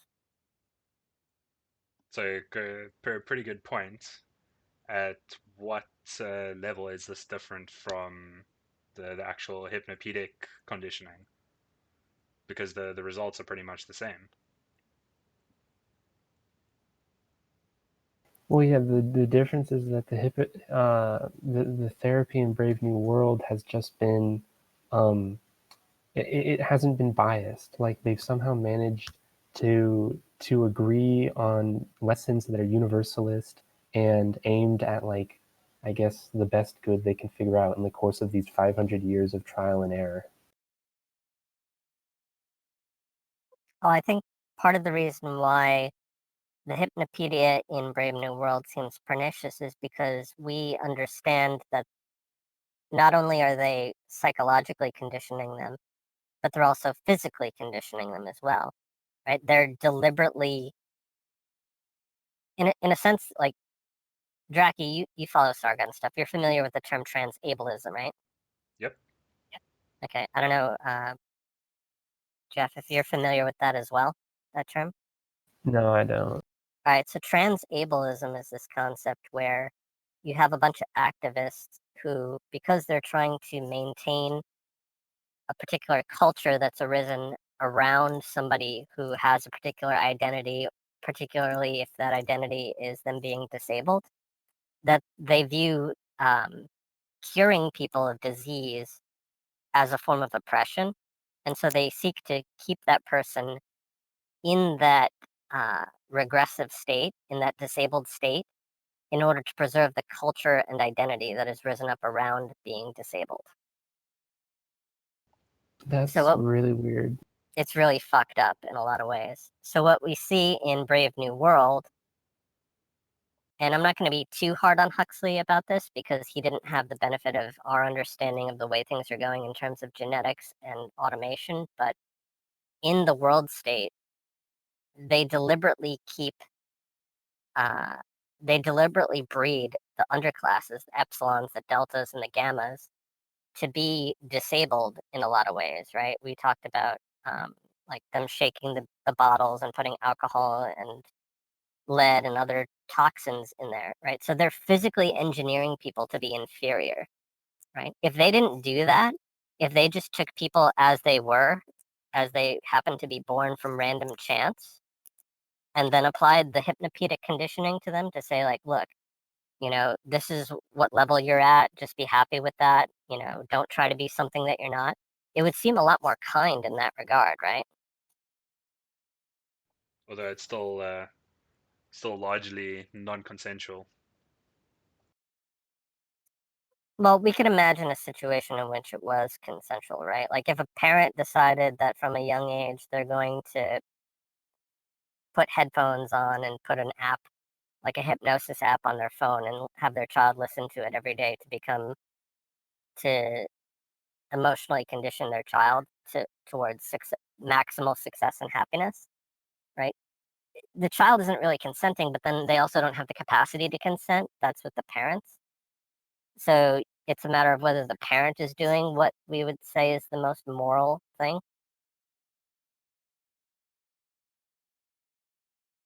Well, if that makes sense. Yeah, and then in this particular case, the state is now the parent. Yes. In our case, it's not. In Brave New World, it is because they've eliminated families.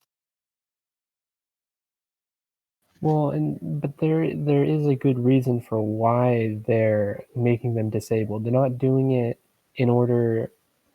They're doing it for utilitarian reasons, right? Because they notice that the roles, the jobs within society, are generally underqualified for the amount of intelligence that a human comes out with by default.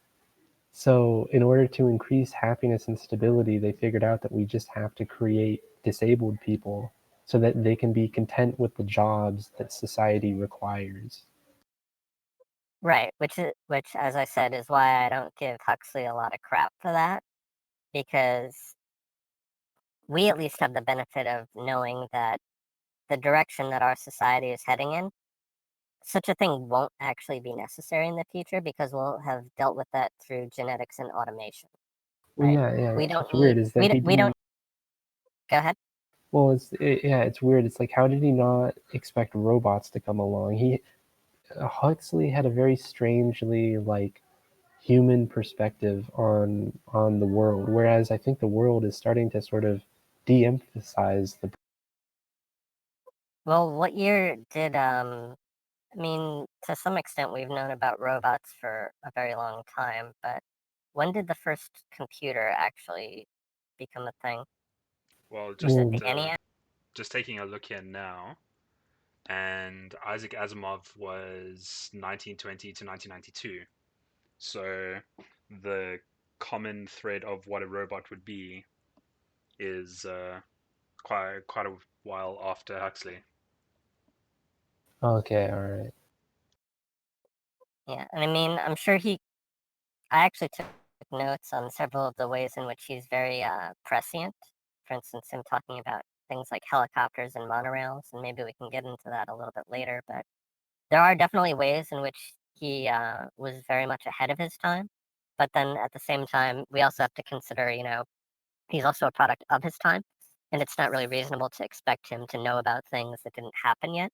So, like, that's why we emphasize that the book was written in 1932 prior to World War II happening, right? So, like, back in those days, you could reasonably say that something like eugenics, you could argue it was a good thing because we hadn't yet had the example of how that technology, that philosophy had been abused for racist purposes yet.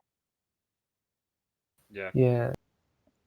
Well, so I feel like this ties into so he didn't know robots were going to come along, and so now the problem that has arisen is that we're going to have a humongous surplus of human beings.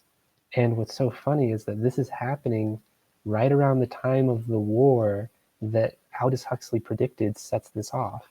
Because the I war know takes that place in like 2050. And guess what's happening? We're working towards a humongous surplus of human beings right around the time of 2050. isn't that just fucking glorious? Though?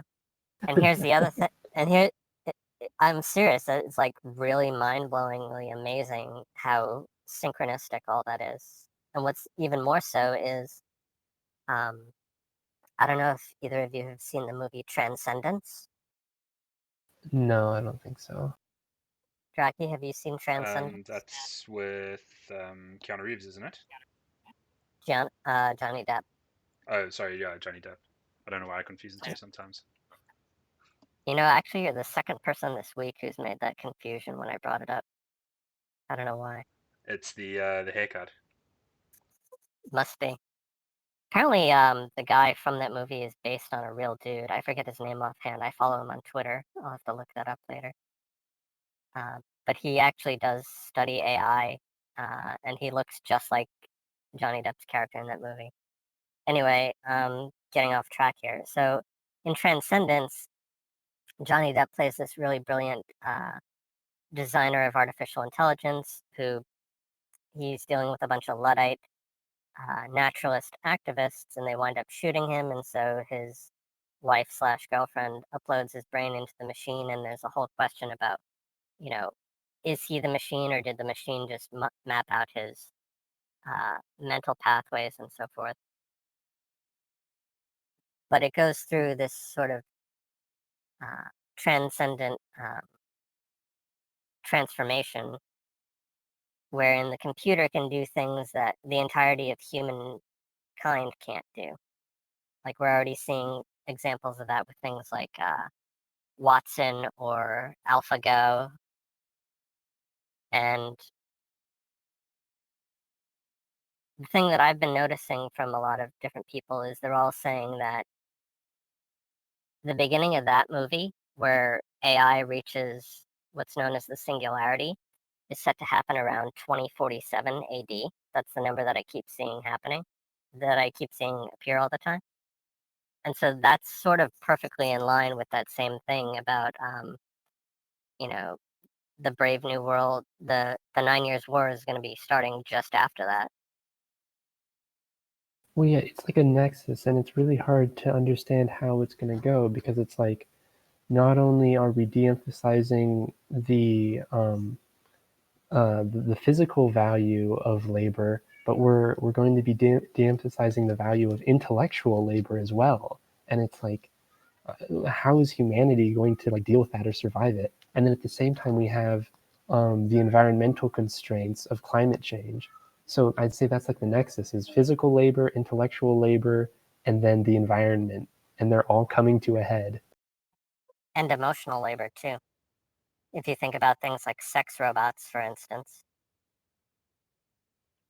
because people are going to get emotional satisfaction from a machine rather than a human being.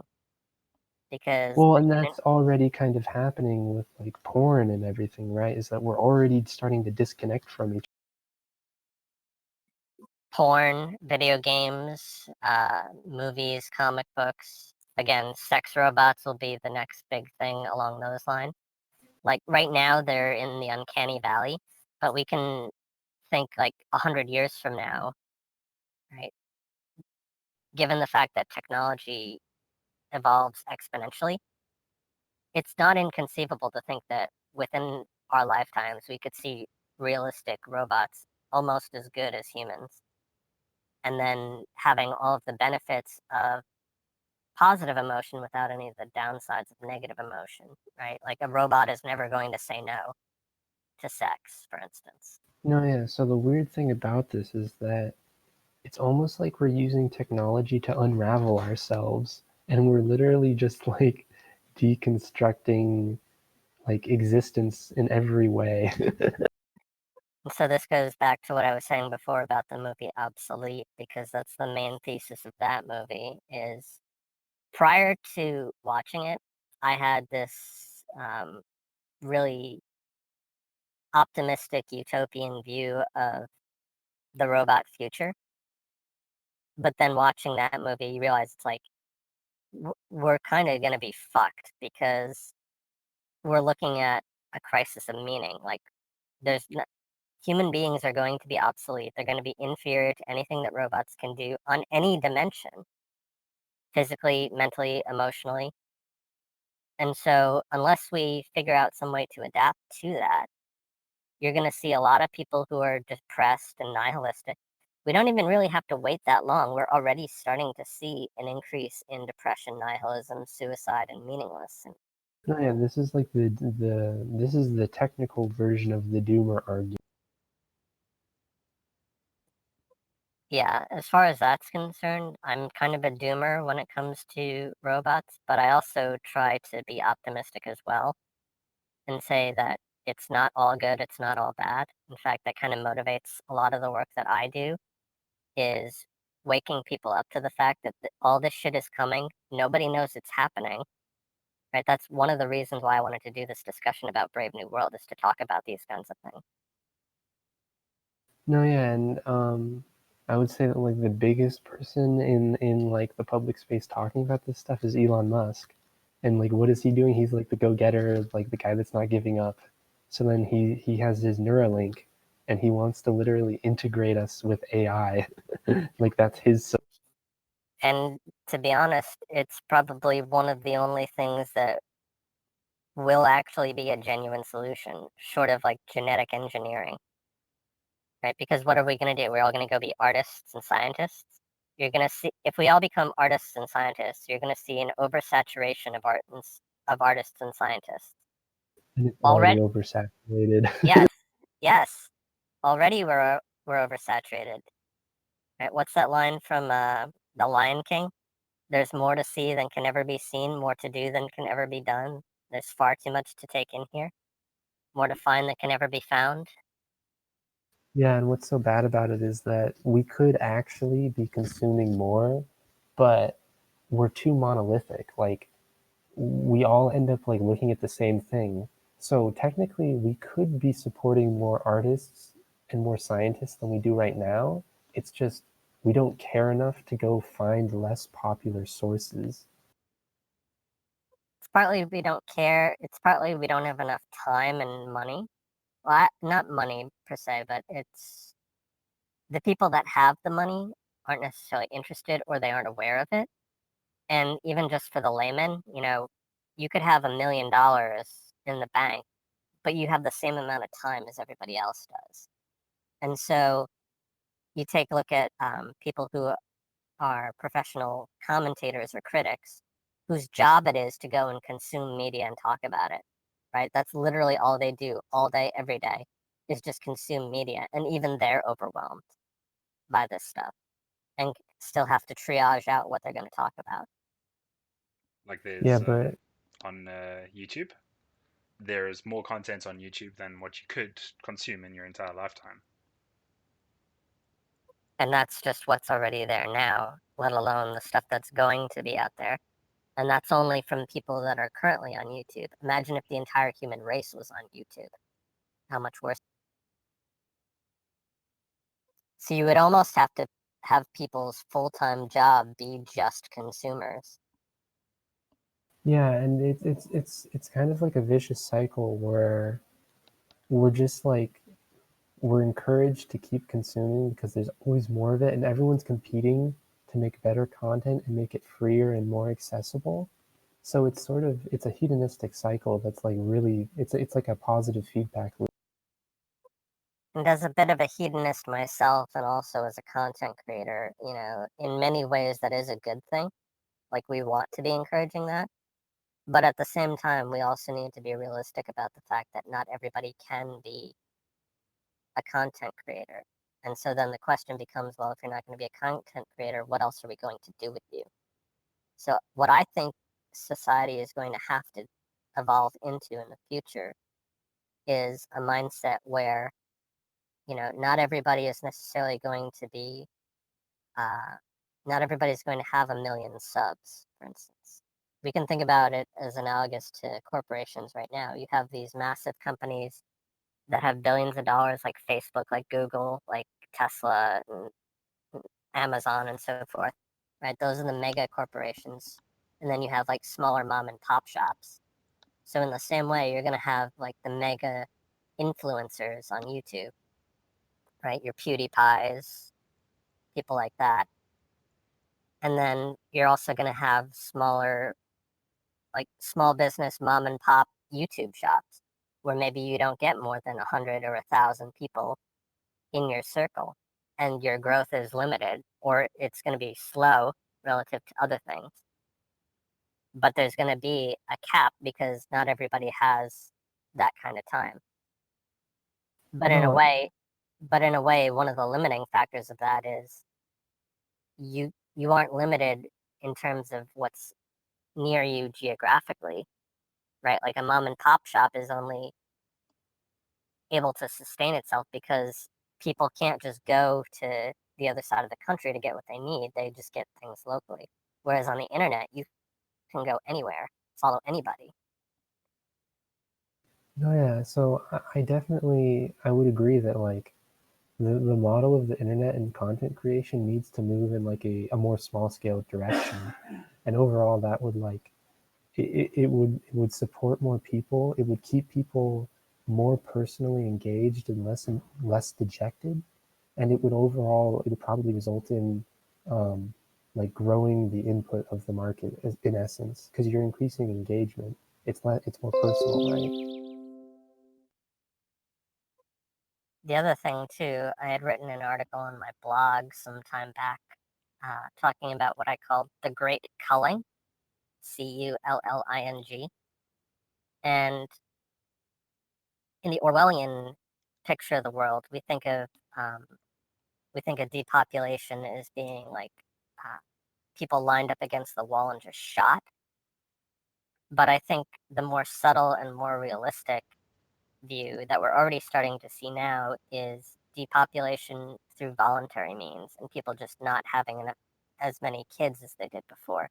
Because not that we are running out of room, but we're going to see that from a crisis of meaning. And like, there's only like the new resource that we're going to be running out of is time and opportunity and work. So people just won't have as many kids because what's the point if there's nothing for them to do? If their opportunity is going to be limited, that's just going to create depression and nihilism in that generation. No, yeah, and I mean I have my own word for it, and I call it the squeeze, right? Because it's not like this overt thing. It's not like this like harsh thing. It's more just like this socioeconomic pressure that just like sort of like dominates you and squeezes you, and then and everything reduces down, and it's like a very painful thing to go on. It's a very heavy psychological weight, but it's not really something that's overtly violent. Yeah, so again, part of the reason why the Huxleyan future is so pernicious is because of the voluntary and seemingly compassionate nature of it.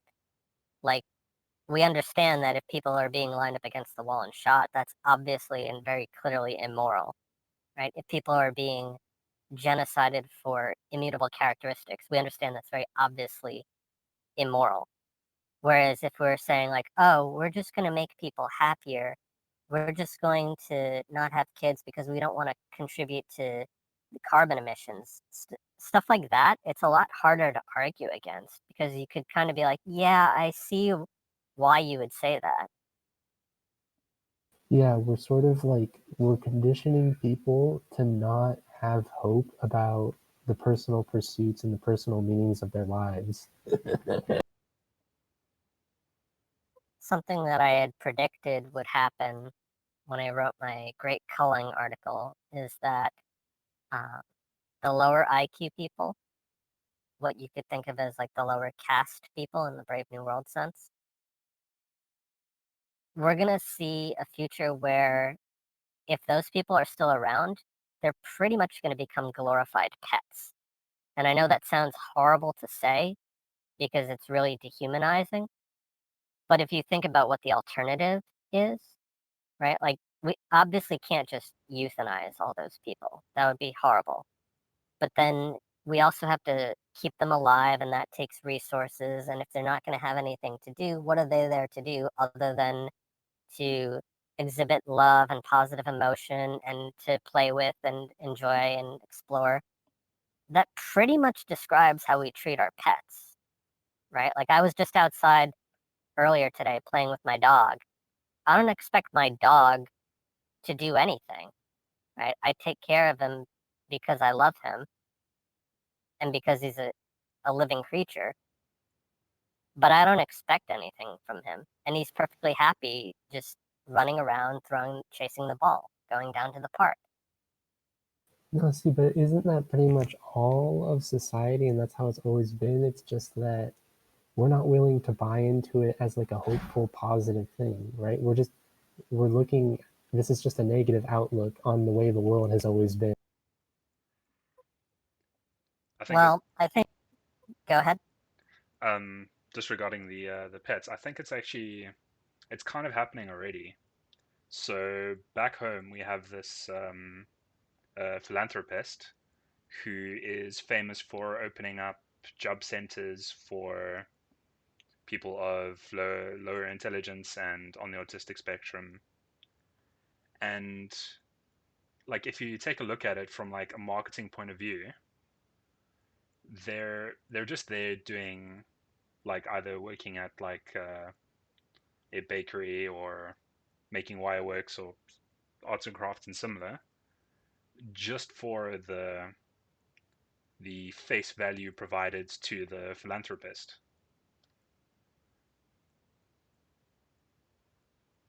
So you're Yeah, implying that like the work they're doing isn't actually like producing an equal social value.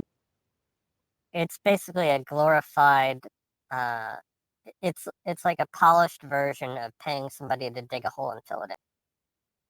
Yeah, essentially, like it's at the end of the day, it's giving them busy work because they'll be creating like a wire model of a rabbit from an instruction book of 20 other designs.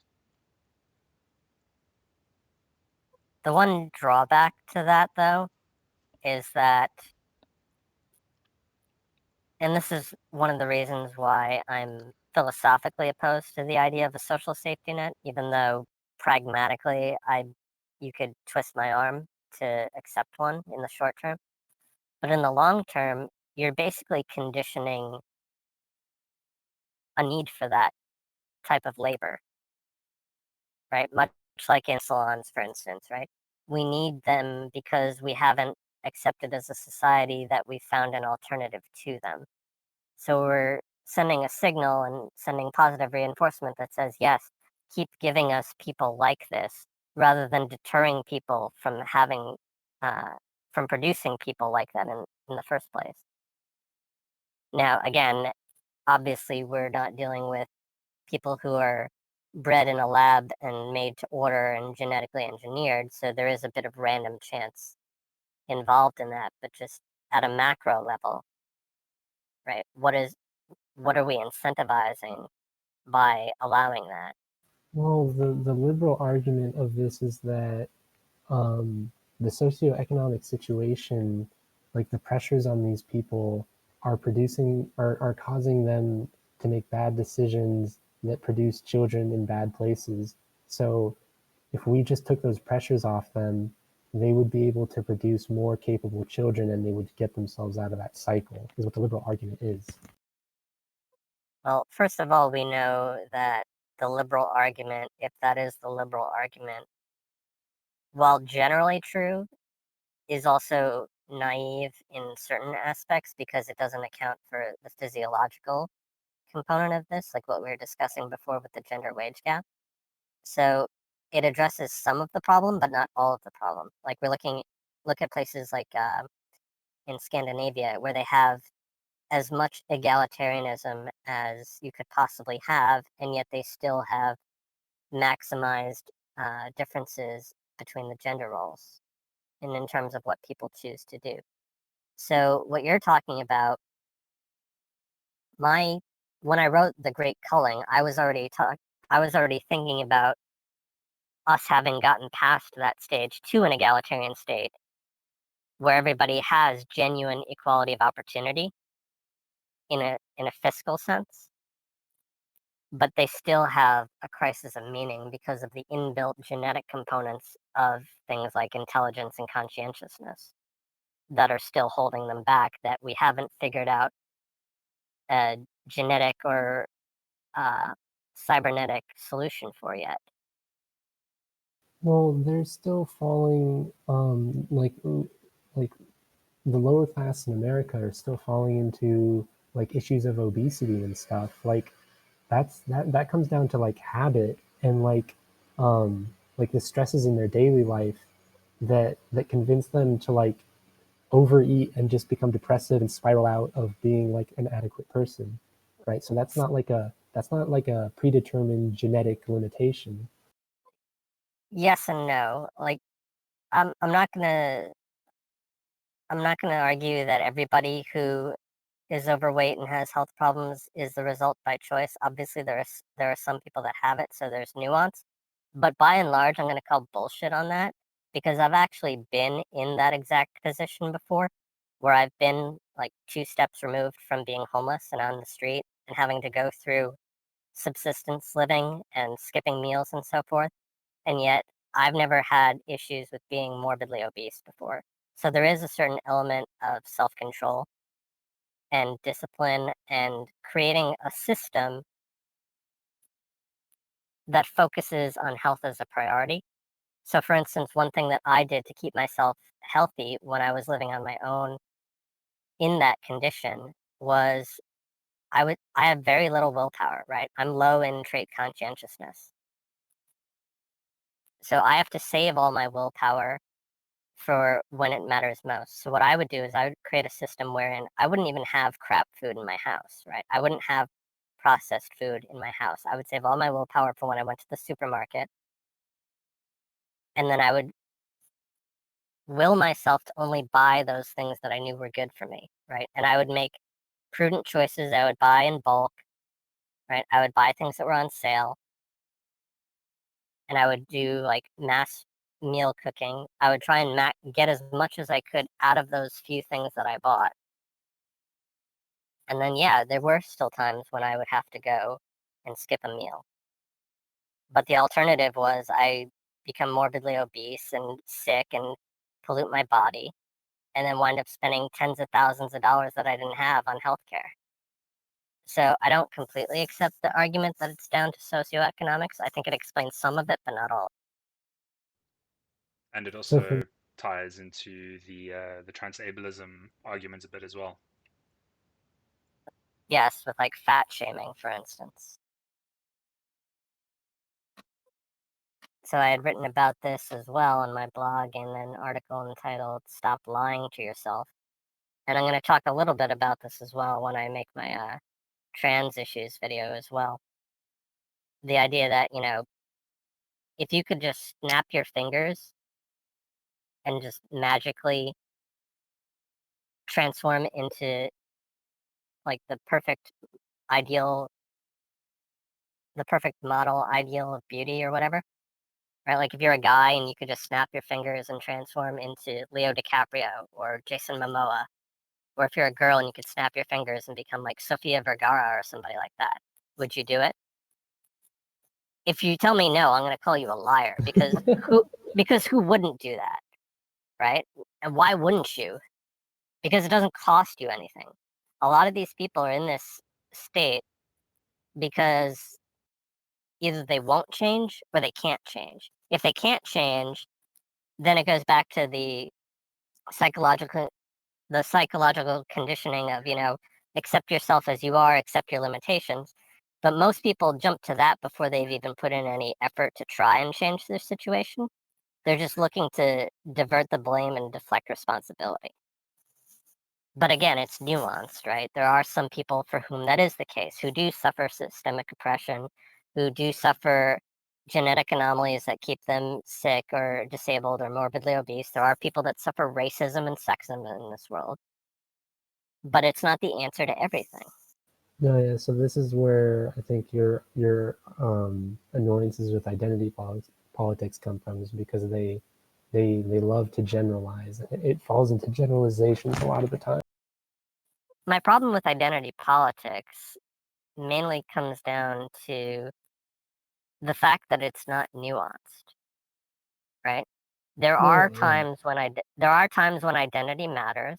Usually those times are defensively, right? Like if somebody, like I've talked to people on the radical left, I've talked to the groypers on the right and people on the alt-right. The one thing I see in common in both of them is they only care about race because other people care about race, for instance. They only care about sex because other people care about sex. They care because they're being persecuted for their immutable characteristics. What I find most pernicious, though, is the people that view it as some sort of intrinsically valuable thing that should be praised and put on a pedestal. Because as I'm living proof of, I've given up my identity for the most part online. And I still operate just fine. We're having this conversation just fine without anybody knowing what my race is, what my gender is, what my sexuality or my sexual orientation is. So for the most part, it doesn't actually matter to anything. And one of the things that, like I was saying before, is interesting about Brave New World is there doesn't seem to be any racism or sexism in there.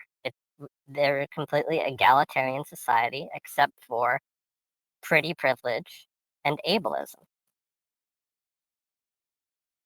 No, yeah, like I think Lamina, she is what should we call it? She has, what's the disease she has? Oh, I don't remember the name of it. It's that disease that makes you kind of purple or whatever. I can't remember the name of it. See, but personally, I would think that's kind of hot. No, but I think it makes your teeth kind of yellow and it makes your skin kind of like a blotchy purple. I forgot the name of it. But yeah, like a lot of people in this world have like some diseases and stuff, but it just like nobody cares about it because the conditioning never brings up anything like that. Something else that I've noticed since we're getting into identity politics is there isn't really any mention of LGBT issues in all of Brave New World. It's pretty much forced into heteronormativity, right? It's pretty much forced into men liking women and women liking men.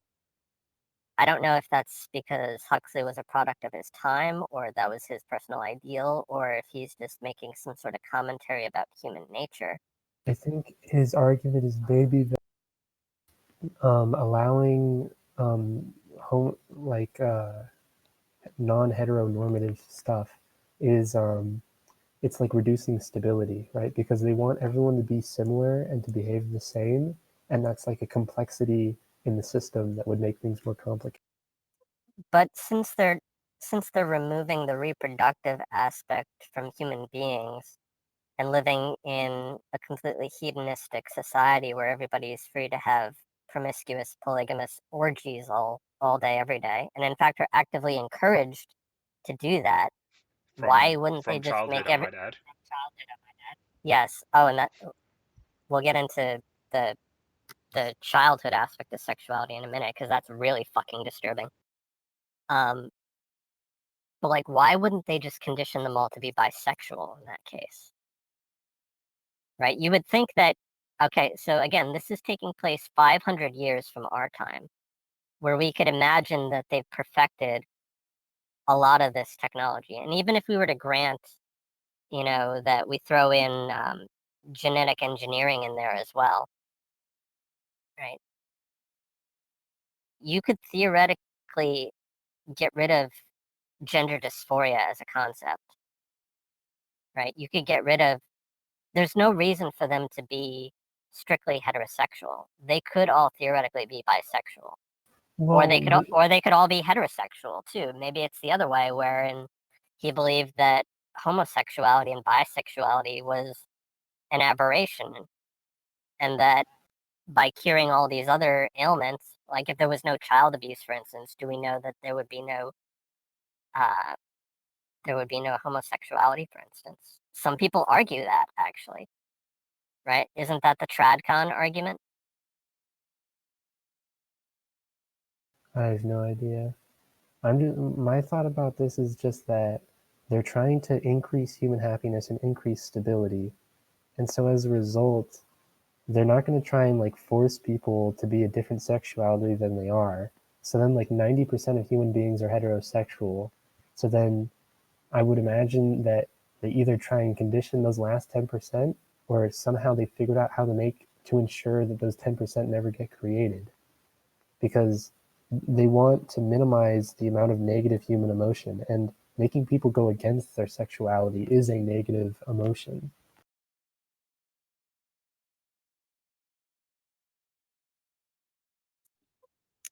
I think also if we take a look at the timeline, and so stop me if you know anything more, but so things like bisexuality have been around for quite a long time, like Q, the Roman era, and things like that. And as far as I know, the big push against um, anything that wasn't hetero was perpetrated mainly by the various religions, and then a big one during the World War II. Like we saw a vast increase of, for instance, anti anti-gay propaganda with the things like jazz and those sorts of things. Or like how the Nazis exterminated the homosexuals. Yeah, and I actually think the same thing was kind of happening in the States as well. So Yeah, do you guys think that, like, outside of the conditioning of mainstream society, do you think that most people are actually somewhat bisexual? well, I do know that there are examples of homosexual and bisexual behavior in other animals. So I don't think it's purely sociological. I do think there is a genetic component to sexuality, which obviously Right. would make sense because heterosexuality would have to be genetically based. Otherwise, any species that was predominantly homosexual wouldn't survive. And I know that Brett Weinstein, who's a famous professor of biology and evolutionary biology in particular, has talked about, there is a genetic basis for women.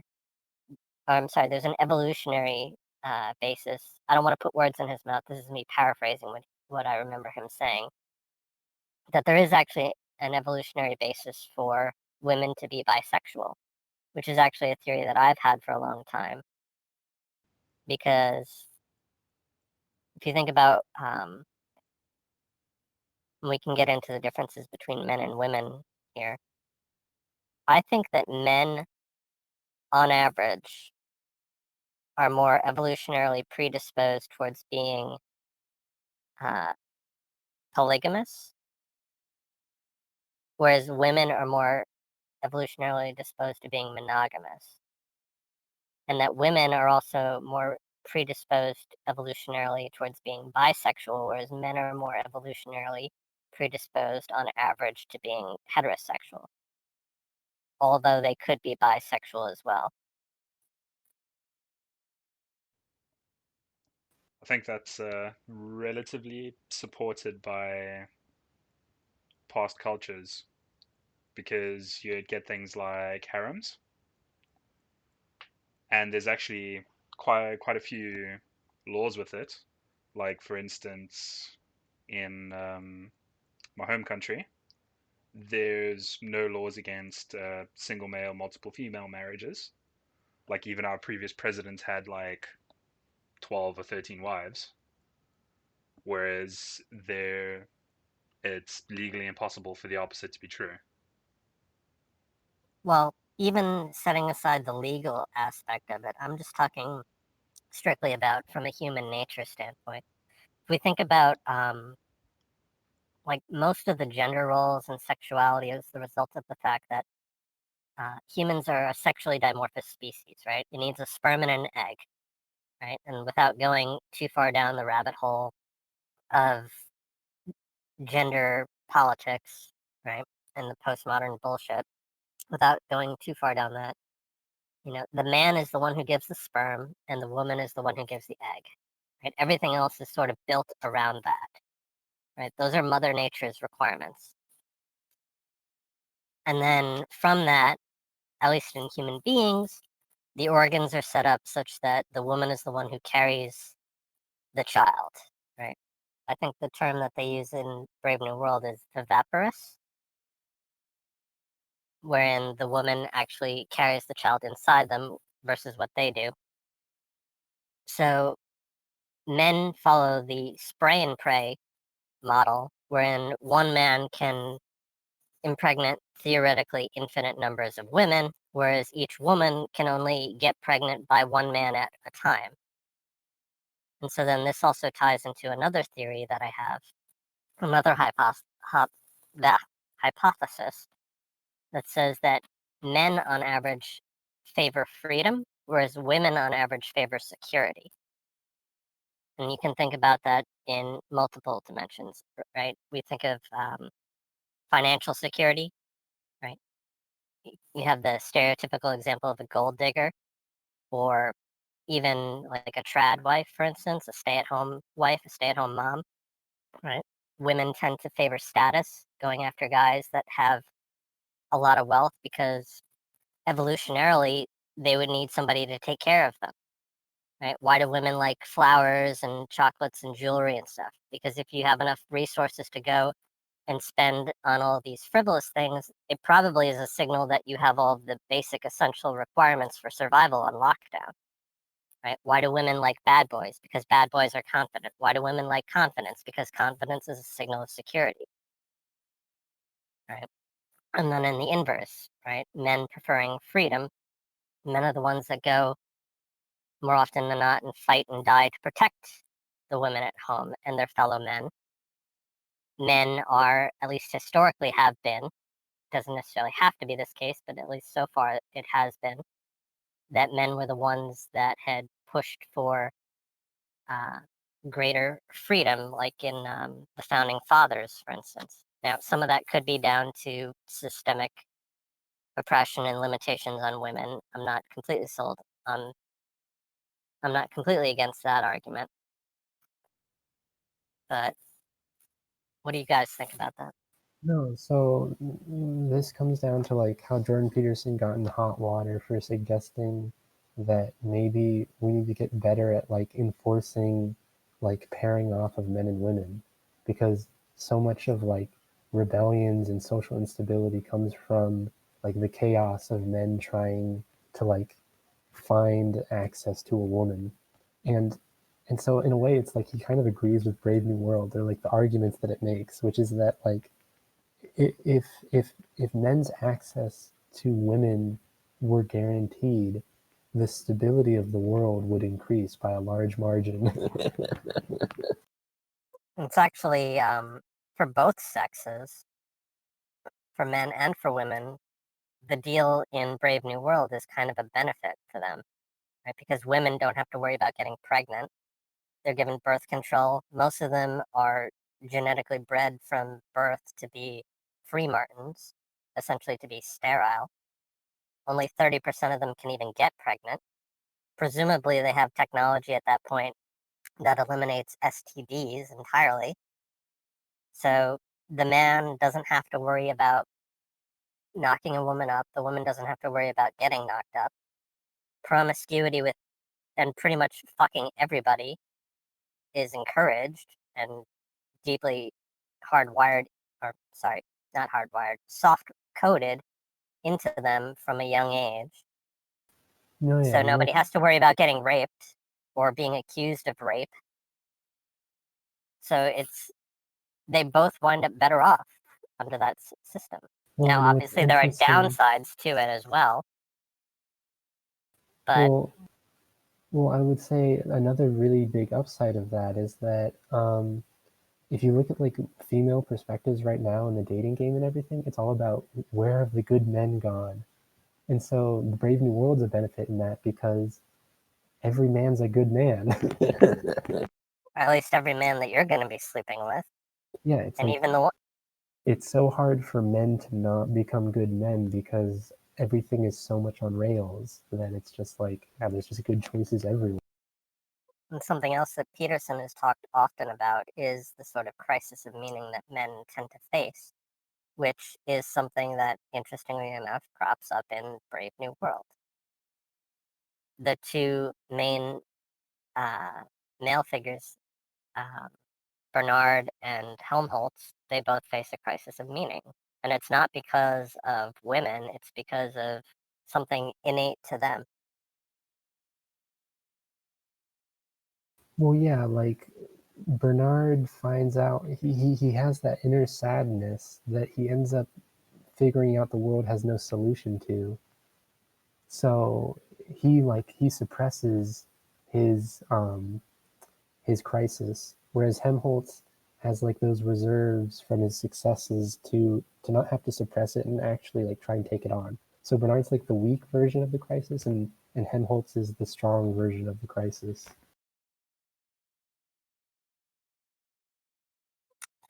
We skipped over this a little bit before. I want to bring it back around to because the main topic that we want to focus on in this session is talking about the breeding centers.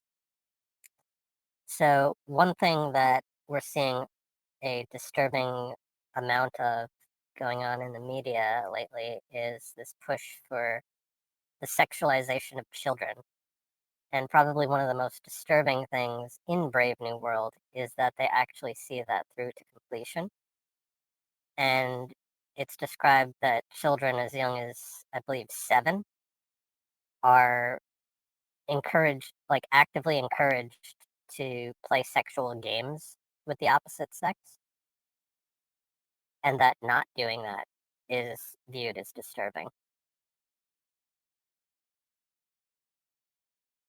No, yeah, well, I mean, that comes down to, so the whole idea, I guess, the idea that the world is built off of is that failure to socially integrate at a young age slowly spirals out of control and then creates all the instability.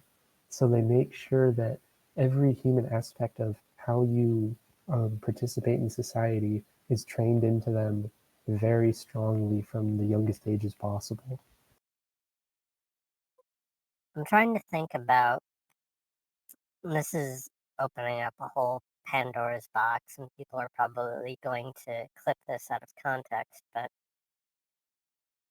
much like any other moral question where it's important for us to really think about and understand and accept the reasons why certain rules are in place. Like, it's fair to ask the question, why is it not okay to murder? And then to use that as a gateway to explore the question rather than as a way of excusing the behavior. I think one of the things that Brave New World challenges us is to think about, why do we feel revulsion for the sexualizing of children? Now, Well, one the of the story go ahead. the story doesn't do anything about like older people with children, right? It's all about like doing it the right way, which is kids with kids, which is already the societally accepted way. It's like some kids get involved in like messing around with each other at really young ages, and that's not really considered like overtly terrible as long as they're the same age as each other, right? Like a little kid, like there's this stereotype of like the little girl will go up and like kiss the little boy on the lips or something. No, yeah. So then they're just like they're pushing that farther than that into Yeah. a situation where it's like they're just going all the way, and it's because yeah they just want to like they're conditioning the kids to be okay with this in a society where um like so much of it is built around sex, right? Because it's just like you're always having a new partner, you're going to these like orgy porgies and everything, so they're getting kids into that gear as young as they can like act on their own. I'm trying to think about it though, like I always try to put myself in somebody else's shoes and to try and see things from their perspective and to really understand their arguments. And so we already established that Brave New World is tending towards sort of the postmodernist worldview, right? Where the postmodernists are the ones who want to tear down the barriers and nothing is true, everything's permitted. And so they're the ones that, by and large, are pushing this whole crap about the sexualization of children. And so I'm trying to think about like what their arguments, their justifications for doing that would be. No, but Because I can, because I can think this of. isn't this is Go ahead. not sexualization of children, right? There's nothing fetishistic or predatory about this. It's it's literally just you're a human being. This is a function that human beings do, and you should be doing it with each other. It's not about. I don't know. I don't think that there's anything morally wrong technically about what that going on in this story. So you're saying that they would view it similar to playing house or playing dress up or any Yeah, other thing yeah. where they're trying to imitate the gender roles of the adult. Yeah, yeah, they're training them to be functional for when they hit adulthood and it's actually and then it has actual real utility or and they're actually matured and everything. It's like it's teaching them how to be functional adults. I don't know. Like cognitively, I understand that, but viscerally, there's just something that doesn't sit well with me as far as that's concerned, and I'm trying to think about why that is. And like I can understand, okay, if you wanted to say that nature enables you to have sex when you hit puberty, right? Which is somewhere No, variously but from like wouldn't 9 you to admit 13. that kids before that age get faced with sexual situations and they have those kinds of thoughts before that age? It's been a long time since I was a child. I don't really remember. No, I know for a fact that I had those sorts of thoughts below the age of puberty and stuff. So what this is supposing is that if those kinds of thoughts are appearing in kids' heads and they're not being trained how to deal with them and how to manage them, you start building up neuroticisms and weird things before they ever get to the point where they can actually officially start like learning about that stuff, right? So it's sort of like instead of leaving kids to like get neurotic and everything, they're like engaging them as soon as those thoughts start appearing in their heads. I'm trying to think back to when I was younger, and admittedly, I was somewhat of a late bloomer compared to my peers. So I'm trying to think back to the earliest times I remember the adults talking to us about sex and sexuality. I think I was maybe in fifth grade when they started introducing the idea as concepts to us. All right, see, but It was. It wasn't until. It wasn't. It but wasn't what's until important is when did you start feeling attracted or feeling interested in the people that you're interested the earliest that I can recall. I want to say it was around seventh grade. So 12. in? All right, see, so that's the odd thing because I remember it was like instantaneous in kindergarten that I was like attracted to girls. I also don't have the best memory, so take that for what you will. Yeah, so I think Aldous Huxley is sort of, maybe he's kind of a person like me where it always just kind of like appeared in his head even from a really young age. So then in his mind he's thinking that kids need to be taught to manage that as soon as it appears in their head. Well, it's one thing to teach them about it in an explanatory, conceptual way. I think you would agree it's a complete other to actively encourage them to participate in the behavior. Well, wouldn't you say that today in the modern day that we do coddle the youth? Like you're expected to just like sit around and play games and act like a kid until you're 18? Like that's really weird. Well, the play is also serving a particular function, though, in terms of socializing. But going back to the specific act of sexual play, I mean, again, nature, even Mother Nature, doesn't say you're an adult until at least a few years later than that. So this is obviously a far cry from what we currently consider socially acceptable, with kids not being able to have sex until they're like 16, 17, 18 years old, right? Mother Nature, again, is saying like from roughly around the age of 9 to 13, which obviously a lot of people, even just hearing that, even just thinking about it, are completely disgusted by the idea and grossed out and think it's Right. immoral. But why do we expect the youth to be infantile and to just sit around and not do anything until a certain age, like super far into their life? Well, we're not expecting them to do nothing, but at the same time, there are a lot of other things that we don't expect them to do either, because they haven't fully matured either physically or cognitively, right? Like human beings don't fully mature cognitively until they're around 25, right? We don't allow children to enter into contracts, for instance, or make complex political and social decisions because they don't have, number one, the cognitive ability, number two, the experience and the wisdom to be able to figure that stuff out. Right, so, but now in Brave New World, they have psychological expertise. They have yeah, they have psychological expertise. They've got child psychologists, child therapists, and they've determined that this is like the healthiest way to like keep people happy and stable throughout the entirety of their life is that you onboard them as soon as they're capable of being onboarded.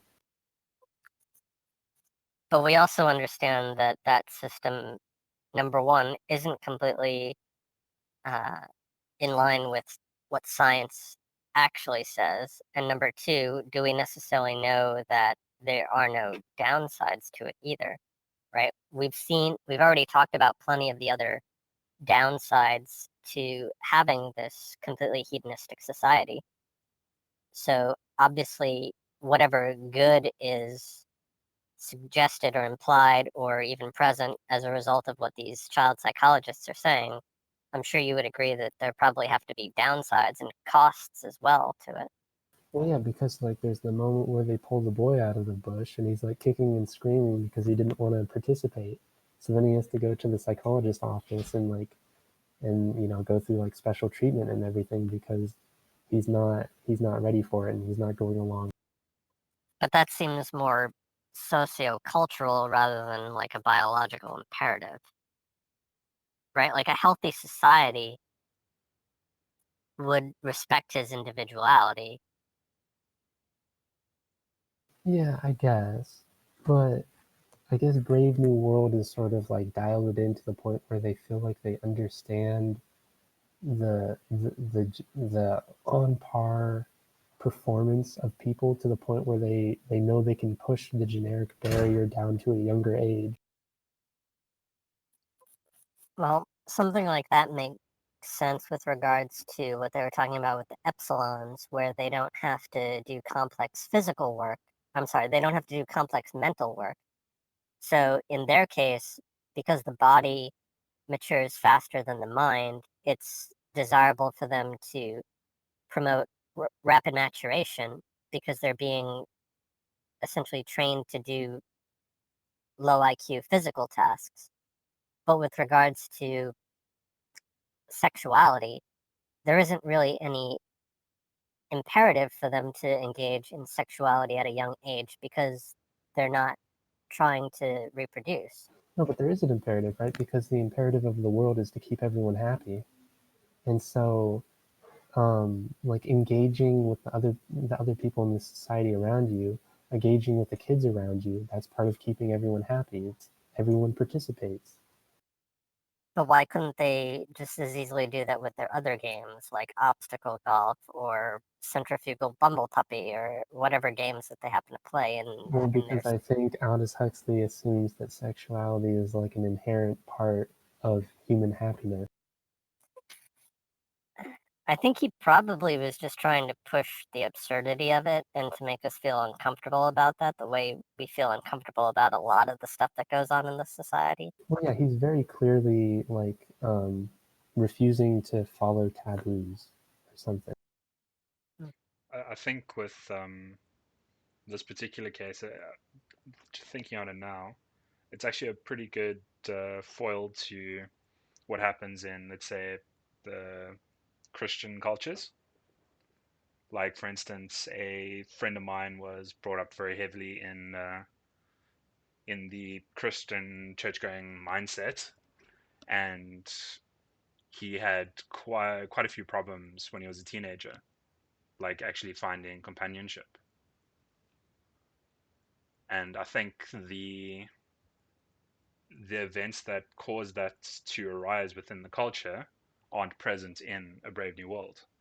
Like, for instance, if early development usually leads to promiscuity, and in a world that can be taken advantage of, where there's like a limitation of available women, then that kind of leads to deviancy in its own right. Whereas in Huxley's world, that doesn't happen because the quote has been filled, so to speak. Since you brought up the commentary about religion, I'm wondering if it's also a commentary about the child molestation that happens in particularly religious conservative societies like Catholicism, like Islam, for instance. No, I don't think it's about that at all. I think it's more about saying that science might arrive at conclusions and push the boundaries of what religion has deemed acceptable. But it's essentially making a secular argument for the same behavior that's exemplified in radical forms of those religions. For instance, priests molesting choir altar boys or uh, child brides in Islam, for instance. Yeah, but none of that is about increasing the happiness and decreasing the strife of society. Like that stuff is like that's all under the table stuff. I'm sure if you were to ask a radical imam, they would probably disagree with you, that they would say that it perfectly is in keeping with what their twisted version and view of human happiness is. That reminds me of I watched this documentary where they went to some like Eastern European country, and it was like near Mongolia, and it's normal to like kidnap women to take them as your wife. So what you do is you drive like hours and hours to another random village. You see a girl that you like, and then you literally kidnap her and then hold her prisoner until she agrees to be your wife. I think they actually referenced that in Borat, actually. No, yeah, yeah. So it's like I feel like I've heard that somewhere else too.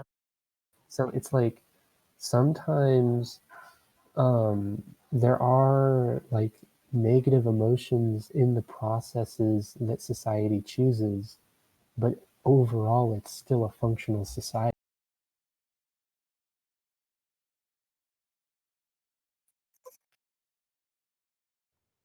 I What think would that's kind of the overarching theme of Brave New World is function. Yeah, it's like it's doing like things that we would think would be bad, but technically it's still a functional society. Like, people want to call it dystopic, but my argument and my belief is that it's not dystopic. It's just, it's doing negative things that are different than the negative things that we do. Would it be dystopic, in your opinion, because you had brought this up before, if, because you're saying that they're not having relations with older and younger people, that they're paired more or less with their peers. But what would necessarily stop that from happening in the world? Well, because all of the old people, their needs are taken care of. They have their partners all the time. They have no motive to want to get with the kids. But they're actively encouraged to be promiscuous. In fact, Helmholtz is reputed as having relationships with like something on the order of like 1,000 women in the span of 4 years or something. I have it written down Yeah, exactly. but it's implied that, right, nobody ages. Everyone's the same age. So from the age of like hitting maturity to 60, you're the same kind of person. There are no old people. So there is no such thing as like sleeping around with different ages. I think it's probably pretty much like when you're under the age of maturity, you do it with the peers in the same class as you, and then you hit maturity, and then it's just free game, and everyone's the same age, and everyone is with everyone. But they have a clear distinction between the adults and the children. I'm Yeah, asking they what do. I'm asking what the limiting, because they're specifically referenced as boys and girls, and even I forget what one exactly the age is, but I know they can't die of old age, like they don't like get old and wrinkly, but there's still the physical maturation process from child to adult. Yeah, So there are I clear don't distinctions. think the children and the adults are doing anything together. The adults are just instructing the children to do it with each other. Okay, but I'm asking what the limiting principle that would prevent that is. What do you mean limiting principle? What are you talking So like about? what reason do they have for not engaging with children? Right? If they're going to go all the way and say that allowing children to be sexually active is fine and that everyone in society is actively encouraged to be promiscuous and to Well, literally because fuck it's and to literally because fuck everyone, why would they have any kind of ban on doing that to children? I'd have to think about that. But it's very clear in the book that they do have a ban on it, or that they don't do it. Do you remember what the reason for that was? No, there's never a reason. It's just sort of just like it's just like an accepted thing by the book, and it never has to explain. Because we would agree it's one thing to say that okay, children are still developing and they're naturally curious and exploring and wanting to play with people their own age, and that includes sexual play with their peers. But that's completely different from saying that children and adults having sex is something that should be allowed. And No, yeah, in and the our book doesn't society, say that. obviously, what's that? Well, the book doesn't say that. Yeah, the book doesn't say anything about kids and adults. I mean, I've only read the first couple chapters as well. So, and I don't recall anything along those lines either. I'm just asking what would stop that from happening, right? Like, why wouldn't they consider that okay if they allow all this other stuff to happen? I think it's because there's conditioning that probably tells them not to, right? Because the world controllers are very like woke guys. They're very like chill guys. Like Mond is, he like knows what's going on, and he's like he can like talk with John and Bernard and Helmholtz, and he can like explain the entire thing to them. So the world controllers, I mean, they probably recognize that there would be harm in letting the adults do it with the kids. So then they set up conditioning so that you teach kids and you do not do things with the kids. I'll tell you what I think the reason might be. Again, this isn't expressly stated in the canon, so I don't know. But probably the reason is because there's more than just the physical act, there's also the experiential and knowledge aspect of it, where people at all ages of society tend to associate best with people their own age and experience level. not just within their caste. So we see this even in our society as well, where people tend to mate with people their own age, and that their connection goes beyond just the mere physical, and that it also goes into the emotional, the intellectual, and the psychological. So they're connecting on more than just one dimension. So, for instance, I've known people that are, let's say, middle age and above, who actually actively prefer people their own age rather than getting involved with somebody who is in their, let's say, their 20s or their 30s, who relative to them is like a child, right? Even though physically, mentally, legally, they're adults, just psychologically, there's that disparity there. So I think that could be one reason for it. But again, there's nothing morally imperative saying that they can't do that, which is what I think is kind of disturbing and dark. Well, But but they don't. yeah, So it's well, and there's no morals for anything in this world, right? Like everyone's an airhead, so it's like everyone's just being restrained by their condition. no, it's not that there are no morals. Like, obviously, there's no violence in their society. They don't kill, they don't steal, they don't rape. Well, it So means like they do have morals.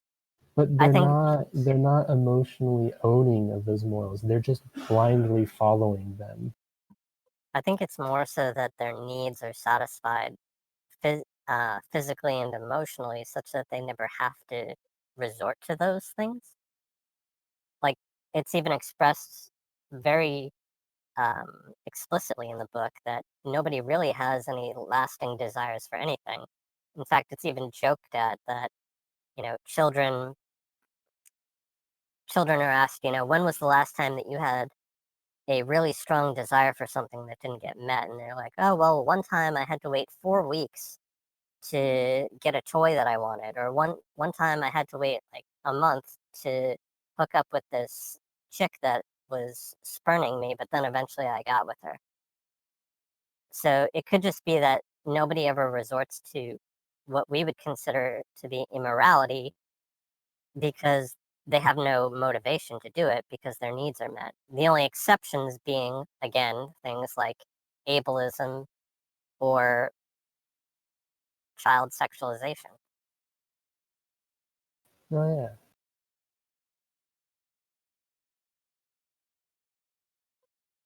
Dracky, do you have any other thoughts on that? No, not really. It's pretty consistent with my own thoughts on the matter.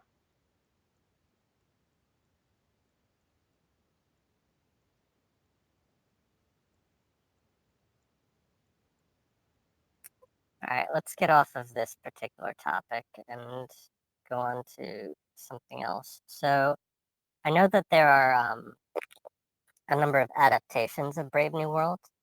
There's the 1980s movie, which I've seen. There's the 1998 movie, which I saw recently. That one has Leonard Nimoy in it. There's also most people know Demolition Man, which is a variant of it. Most people know Gattaca, which is a variant of it. And then we were talking the other day about there's apparently a TV show that's being made. I don't know if it has been made or if it's being made. Kind of interested to see that. Most disappointingly, there's supposed to be a movie remake of it by one of my favorite directors, Ridley Scott. Was supposed to be doing a movie with Leo DiCaprio, who's one of my favorite actors, but apparently that got put on hold. Have you guys seen any of those?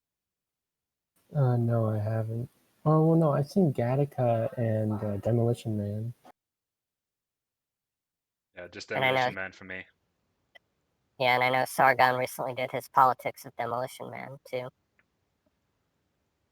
Apart from Gattaca and Demolition Man, I have to say, most of the adaptations of Brave New World. Oh, and I forgot The Matrix too. That's kind of an adaptation of it. So apart from Demolition Man, The Matrix, and Gattaca, most of the adaptations of Brave New World that I've seen really freaking suck. Like, they're just either really poorly made or they have deviate wildly from the books so much as to kind of be their own thing.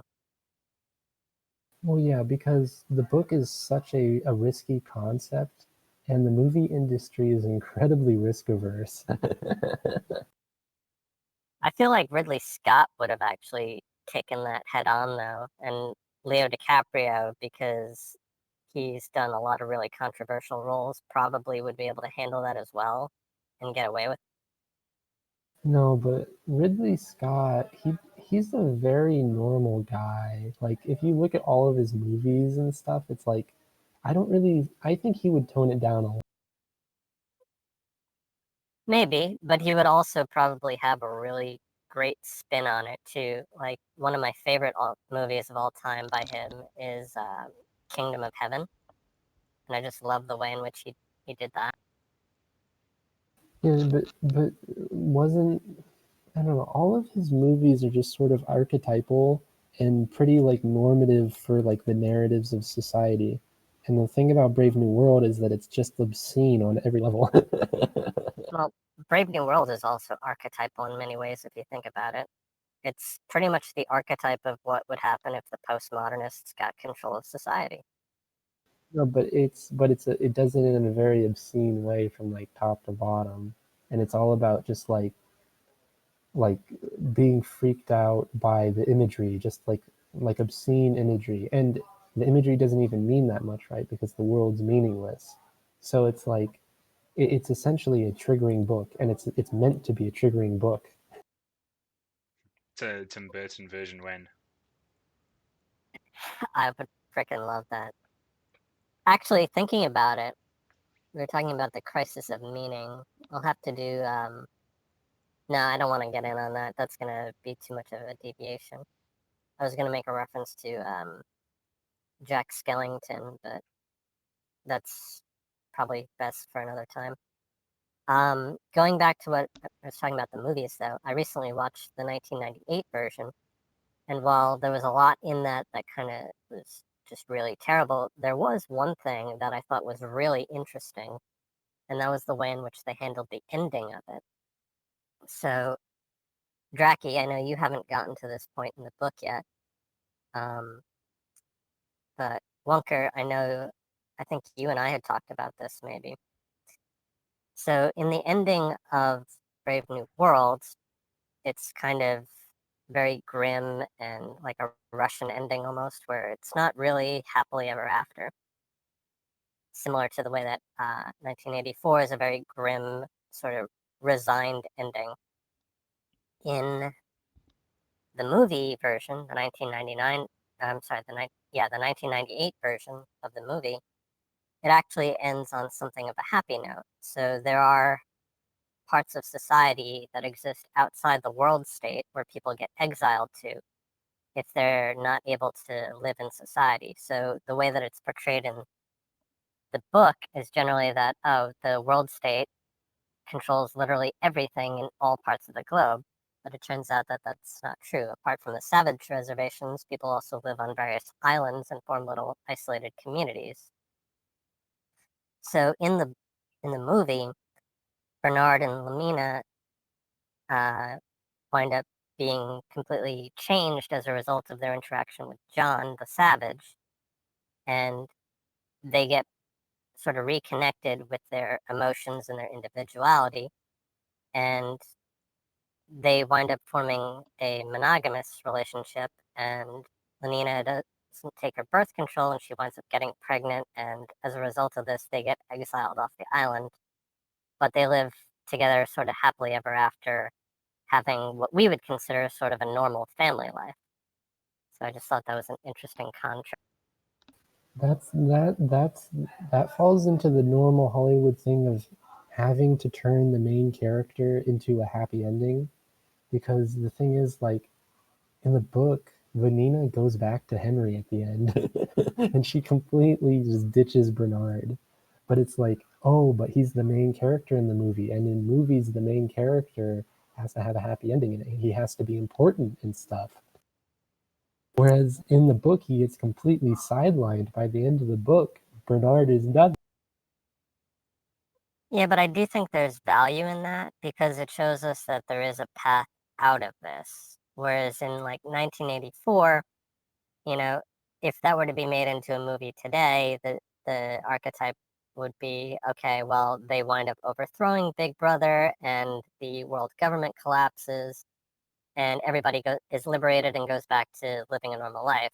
Whereas in the book, 1984, Winston doesn't do any of that. He just basically becomes their prisoner and their slave. And in Brave New World, John goes and winds up hanging himself. And then, like you said, Lenina goes back to Henry and just goes about living her normal life as if nothing had remotely changed. Well, she dies, but Yeah, but people die in that society all the time. I'm saying, like, there is no lasting consequence, there is no overcoming the fundamental problems posed in the book.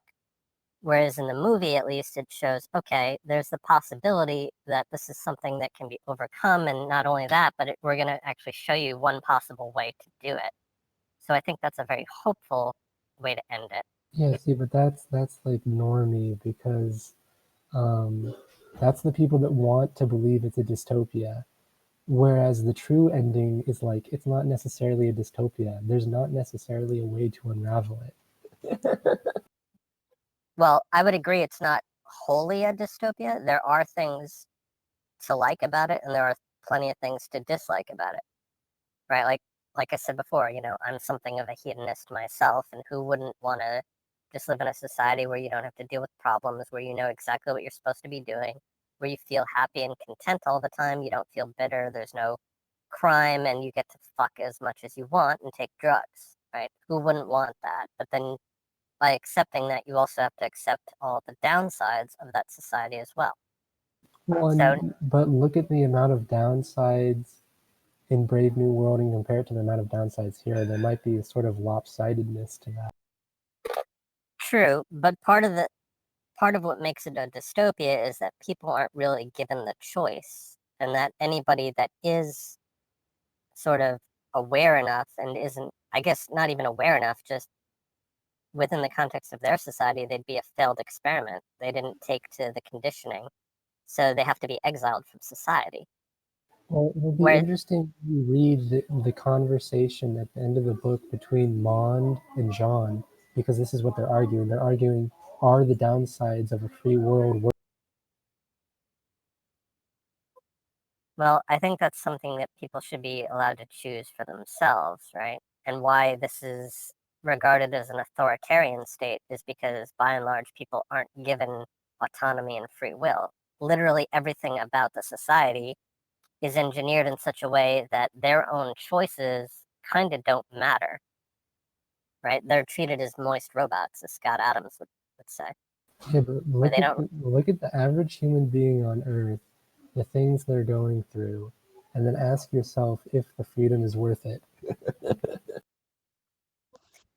Again, I agree. There are plenty of things about our current society that pale in comparison to what Brave New World offers. But I do think that people should be allowed to leave that society and choose something else if they want to, right?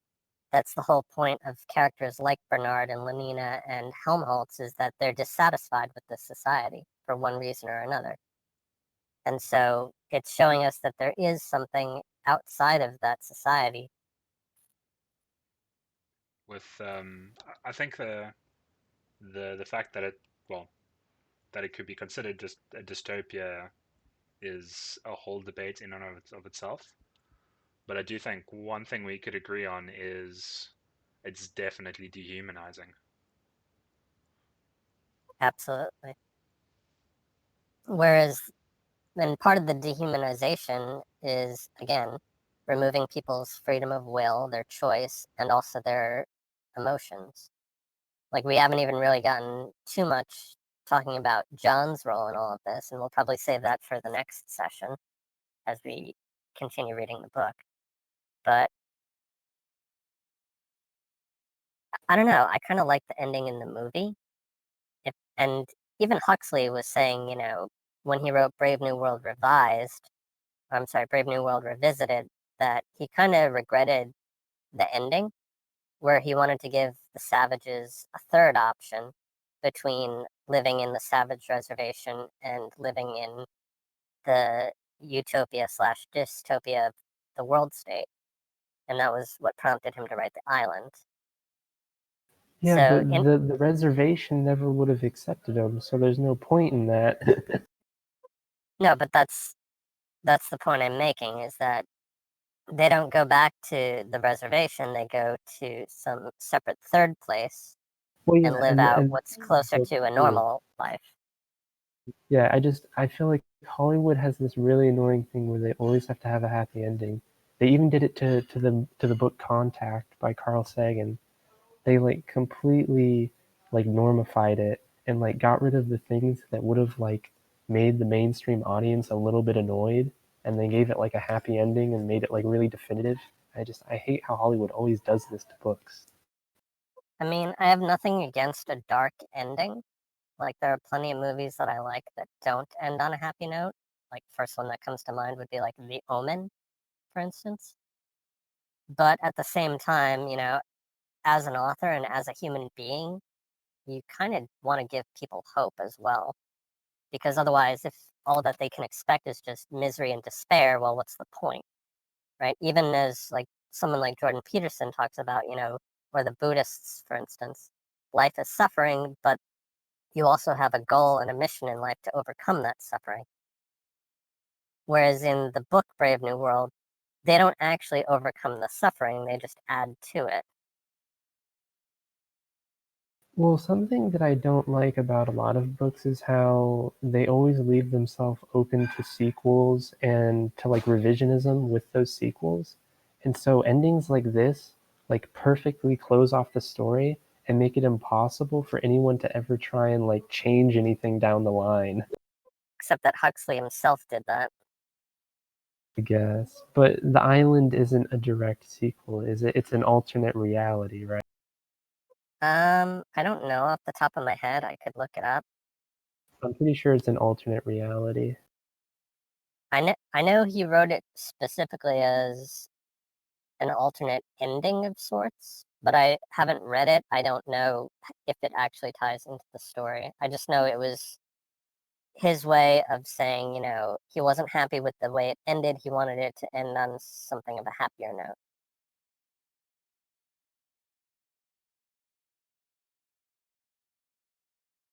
Mm-hmm. No, yeah, that's something I've noticed with other authors and even like bands, right? Is like artists in general at a younger age, they're very brooding and they like to tell like more depressive stories. But then as they get older, they sort of round off and they become parents and stuff, and then they want to like tell like happier, more like happy stories for like the people ahead of them. Well, I mean, if you don't do that, then you may as well just kill yourself if all you're looking forward to is just endless misery and suffering. You need No, something yeah. to give So your life meaning. All right, so I have the wiki open right now. This is for the book Island. It says his final book, published in 1962. Huxley says, if I were now to rewrite the book, I would offer the savage a third alternative. Between the utopian and primitive horns of his dilemma would lie the possibility of sanity. In this community, economics would be decentralist and Henry Georgian, politics Kropotkin-esque and cooperative. Science and technology would be used as though, like the Sabbath, they had been made for man, not, as at present and still more so in Brave New World, as though man were to be adapted and enslaved to them. Religion would be the conscious and intelligent pursuit of man's final end. Final end and capitalized here, referring to like his life's purpose or whatever.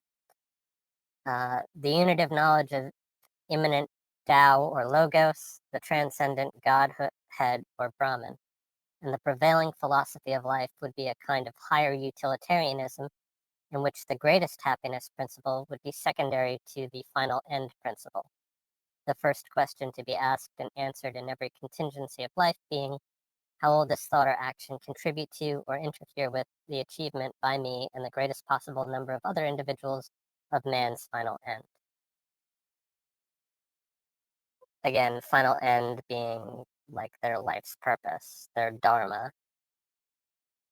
Yeah, so it's essentially, instead of allowing the state to do everything for everyone, everyone does it for themselves, which is like, that's like the classic religious argument, is that we need to teach everyone to do this for themselves.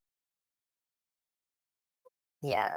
So his ideal seems to be more of a bottom-up, sort of hippie commune, decentralized system Yeah, well, where everybody just uses technology to um, cooperate and make life better. So kind of what we were talking about initially, how a lot of this same stuff can be used for benevolent purposes. It just wound up getting corrupted because they've sort of isolated themselves into a bubble. no, yeah.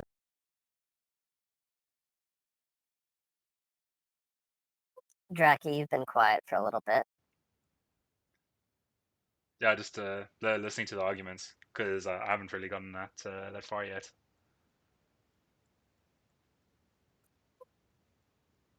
So going back to this idea of them having a child at the end, part of the reason why I thought that was interesting is because, um, not everybody wants children, but some people do, right? Not everybody necessarily wants to live in this idealized system, but um, most people do, but not everybody wants to. So I don't know if you guys are familiar with, there's a short story called Those Who Walk Away from Omelas. No, You know? yeah, I read that. I So, haven't. all right, so Those Who Walk Away from Omelas is a similar story. It's about this grand utopia where everybody's happy, the sun is always shining, there's no problems, no crime, nobody ever wants for anything. The only problem is that their happiness in utopia is grounded on this one simple premise. So, at a certain age, like in their childhood, every child within the city is brought into like this dark, dusty basement, and they see this child who's sort of been abandoned and abused in the most horrible way. Leave it up to your imagination, whatever the most horrific things you could think of being done to a child. And so everybody is made aware of this fact, and they're told that, the suffering of this child is necessary in order for their glorious utopia to exist. And so the overwhelming majority of people go on living in happiness, but it's sort of like a glazed over shallow happiness. Whereas everybody else who kind of can't accept that, they wind up leaving the city. Hence, those who walk away from Omelas, the city being Omelas, and they go off to live in the hills somewhere. And they aren't promised utopia, but they at least have their integrity and a sense of the truth and freedom as well. So I view the movie ending where Bernard and Lenina have a kid and go off on their own in exile to be similar to that, where like they've walked away from Omelas, they've walked away from the world state. And I think Mustafa Mons even comments at one point that his desire to search for truth as a physicist and was it almost led him down a similar path as that, but he chose to remain as world controller. No, I think what Omelus is about is it's setting up a distinction between the people who are willing to live in the city and the people who aren't. So it's like saying that there in life at some point you come to face facts that the world is kind of messed up, and you can either decide to go along with the world anyways in spite of the fact that it's messed up, or there are people that just opt out, and those are the people that just like they give up on ever being a part of society because the messed up things of it, they just can't get over it. So those are like the mountain people and the people that like check out and just give up. And yeah, and I don't know if Bernard and Helmholtz and all of them necessarily apply to that, right? Because they're not annoyed with the wrongs of the world. They're more just sort of like searching for a thing that they enjoy at all. It's not that they're troubled by the inherent negative qualities of society. And I think that's an interesting way to interpret it. I think the way that I'd interpreted it would be more from the perspective of the people that walk away, whereas yours is more from the perspective of the people that stay. Do you think that's fair? Well, yeah, it's saying that when you choose to become an adult and participate in society, you're accepting that some people are hurt and that you have to accept that weight onto yourself, that you're participating in a thing that is not entirely good. And some people can never bring themselves to opting into becoming an adult in that society. Well, the alternative perspective would be that, it doesn't matter how great the society is, if it's wholly dependent on the suffering of others, then it's not worth it. It's inherently immoral and should be gotten rid of and done away with, and there may be additional suffering that happens besides that, but at least it's not something that's deliberately engineered to be suffering. It's just sort of incidental suffering. And it's easier on the soul to accept that suffering, knowing that we're not adding to it and we're not covering it up. Yeah, so I mean, so almost it is sort of like an accentuated, like unrealistic thought experiment. But I think it's supposed to be trying to talk about like the process of opting into being a part of the world. Well, I mean, you could say the same about Brave New World, too, as being a giant thought experiment, trying to get people to think about our relationship to the world. No, yeah, for sure. I feel like whatchamacallit, my opinions on that story have kind of changed over the years. Like the first time I read it, my thought was that you can't be bothered by it because you're so small that you can't change the world. And so to just like destroy yourself over that doesn't make any sense. But then as I've thought about it more, it's like you do at a certain point have to allow yourself to like connect to the situation of other people. And at that point, is that too extreme of a situation for yourself to ever be able to accept that from an emotional perspective? All right, so at this point, we've been going for a little over 3 hours. So why don't we just do some final wrap up thoughts and then uh, we'll end the stream there because we've talked about a lot of different things throughout the course of this. And as I said, we plan to do more sessions. So, uh, Wonder, why don't you give your wrap up thoughts? Okay, so my wrap up thoughts. My thoughts are that it's a really wild book, and it's very enjoyable to read it just because it gets you so much out of your zone.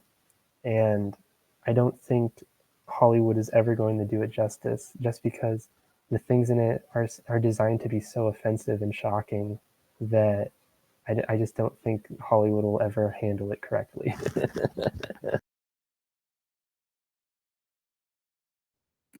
Dracky? Yeah, so I tend to agree with Jeff on Hollywood. So maybe um, like an indie Cannes Film Festival type of film would suit it better. But just with how far I've read, it definitely it takes you out of your skin, as it were, from the dehumanizing elements. It'd be pretty interesting to read ahead on the next chapters. And it's dehumanizing from the get go, too. It's not like it leads you in and builds you up to that. yeah, like it doesn't try to trick you into anything, which is why I suspect how the ending, from what you've described it, is a kind of like this wasn't so much like an ordeal in the story, but rather just a snapshot of life in this in the new brave new world.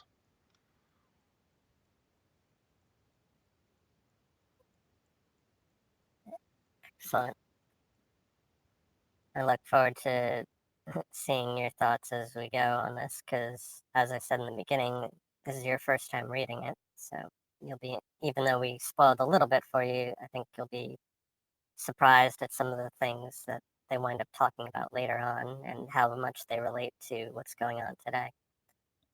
Well, no, yeah, and I'll say that I've read it like 6 times, and when I really like a story, it doesn't matter how many times I've read it, I'm still enjoying it each time I go through it. And like as you get over the shock value of it and you start to like dig into it more, like I appreciate the book even more. As for my own thoughts, you know, I really do love this book a lot. I don't read a lot, but this is one of the few that I have read, and it's been really influential on the way in which that I view the world. I consider myself a transhumanist, and as I often talk about, there's a lot of dark and dangerous stuff coming down the pipeline for humanity that most people aren't even aware of, let alone have any idea of what to do about. And it's people like Huxley, it's like Orwell, like myself, who try and get out ahead of the curve and to try and warn people about what's coming in the hopes that maybe people stop and think about what it is that we're doing, where it is we're heading, and really try and decide, is this the best course that we could be on? Is this somewhere where we want to be going? Are there steps that we can take to try and avoid this? And, as I said early on in the stream, there are things that Huxley wasn't aware of at the time that he wrote this, that he was later horrified to find are accelerating our decline, if you will, towards this brave new world. Things like genetics, like automation, like fascism and communism, and the various uh, identity politics and postmodernist philosophy that wasn't around in his time. Things like AI and gene splicing and automation. So, but at the same time, there's a lot that will be bright and glorious. So, try and take the good and leave the bad. And maybe it's the romantic in me, but unlike the two of you, I tend to prefer a happy ending. So, No, I think a good discussion topic for later on is talking about China, because I think the Chinese state is so hilarious in regards to this book. yeah, so we'll definitely have another session of this in the future. I'm not sure when. I know next week is St. Patrick's Day, so maybe a week from now, maybe 2 weeks from now. We'll see how it Everyone, goes. everyone's Irish Day. I mean, people aren't going to be doing a lot of traveling and partying, what with the coronavirus going on, and we didn't even really talk much about that either. That could probably play into our conversation for next time. But I mean, thank you guys for joining me on here. We also have a fourth member who wasn't able to make it due to family issues, but hopefully they'll be joining us next time and we'll get to hear their thoughts as well. So until then, I'm going to go ahead and end the stream and thank you guys very much. All right, yeah. Yeah, thanks. Great to be here and have this discussion.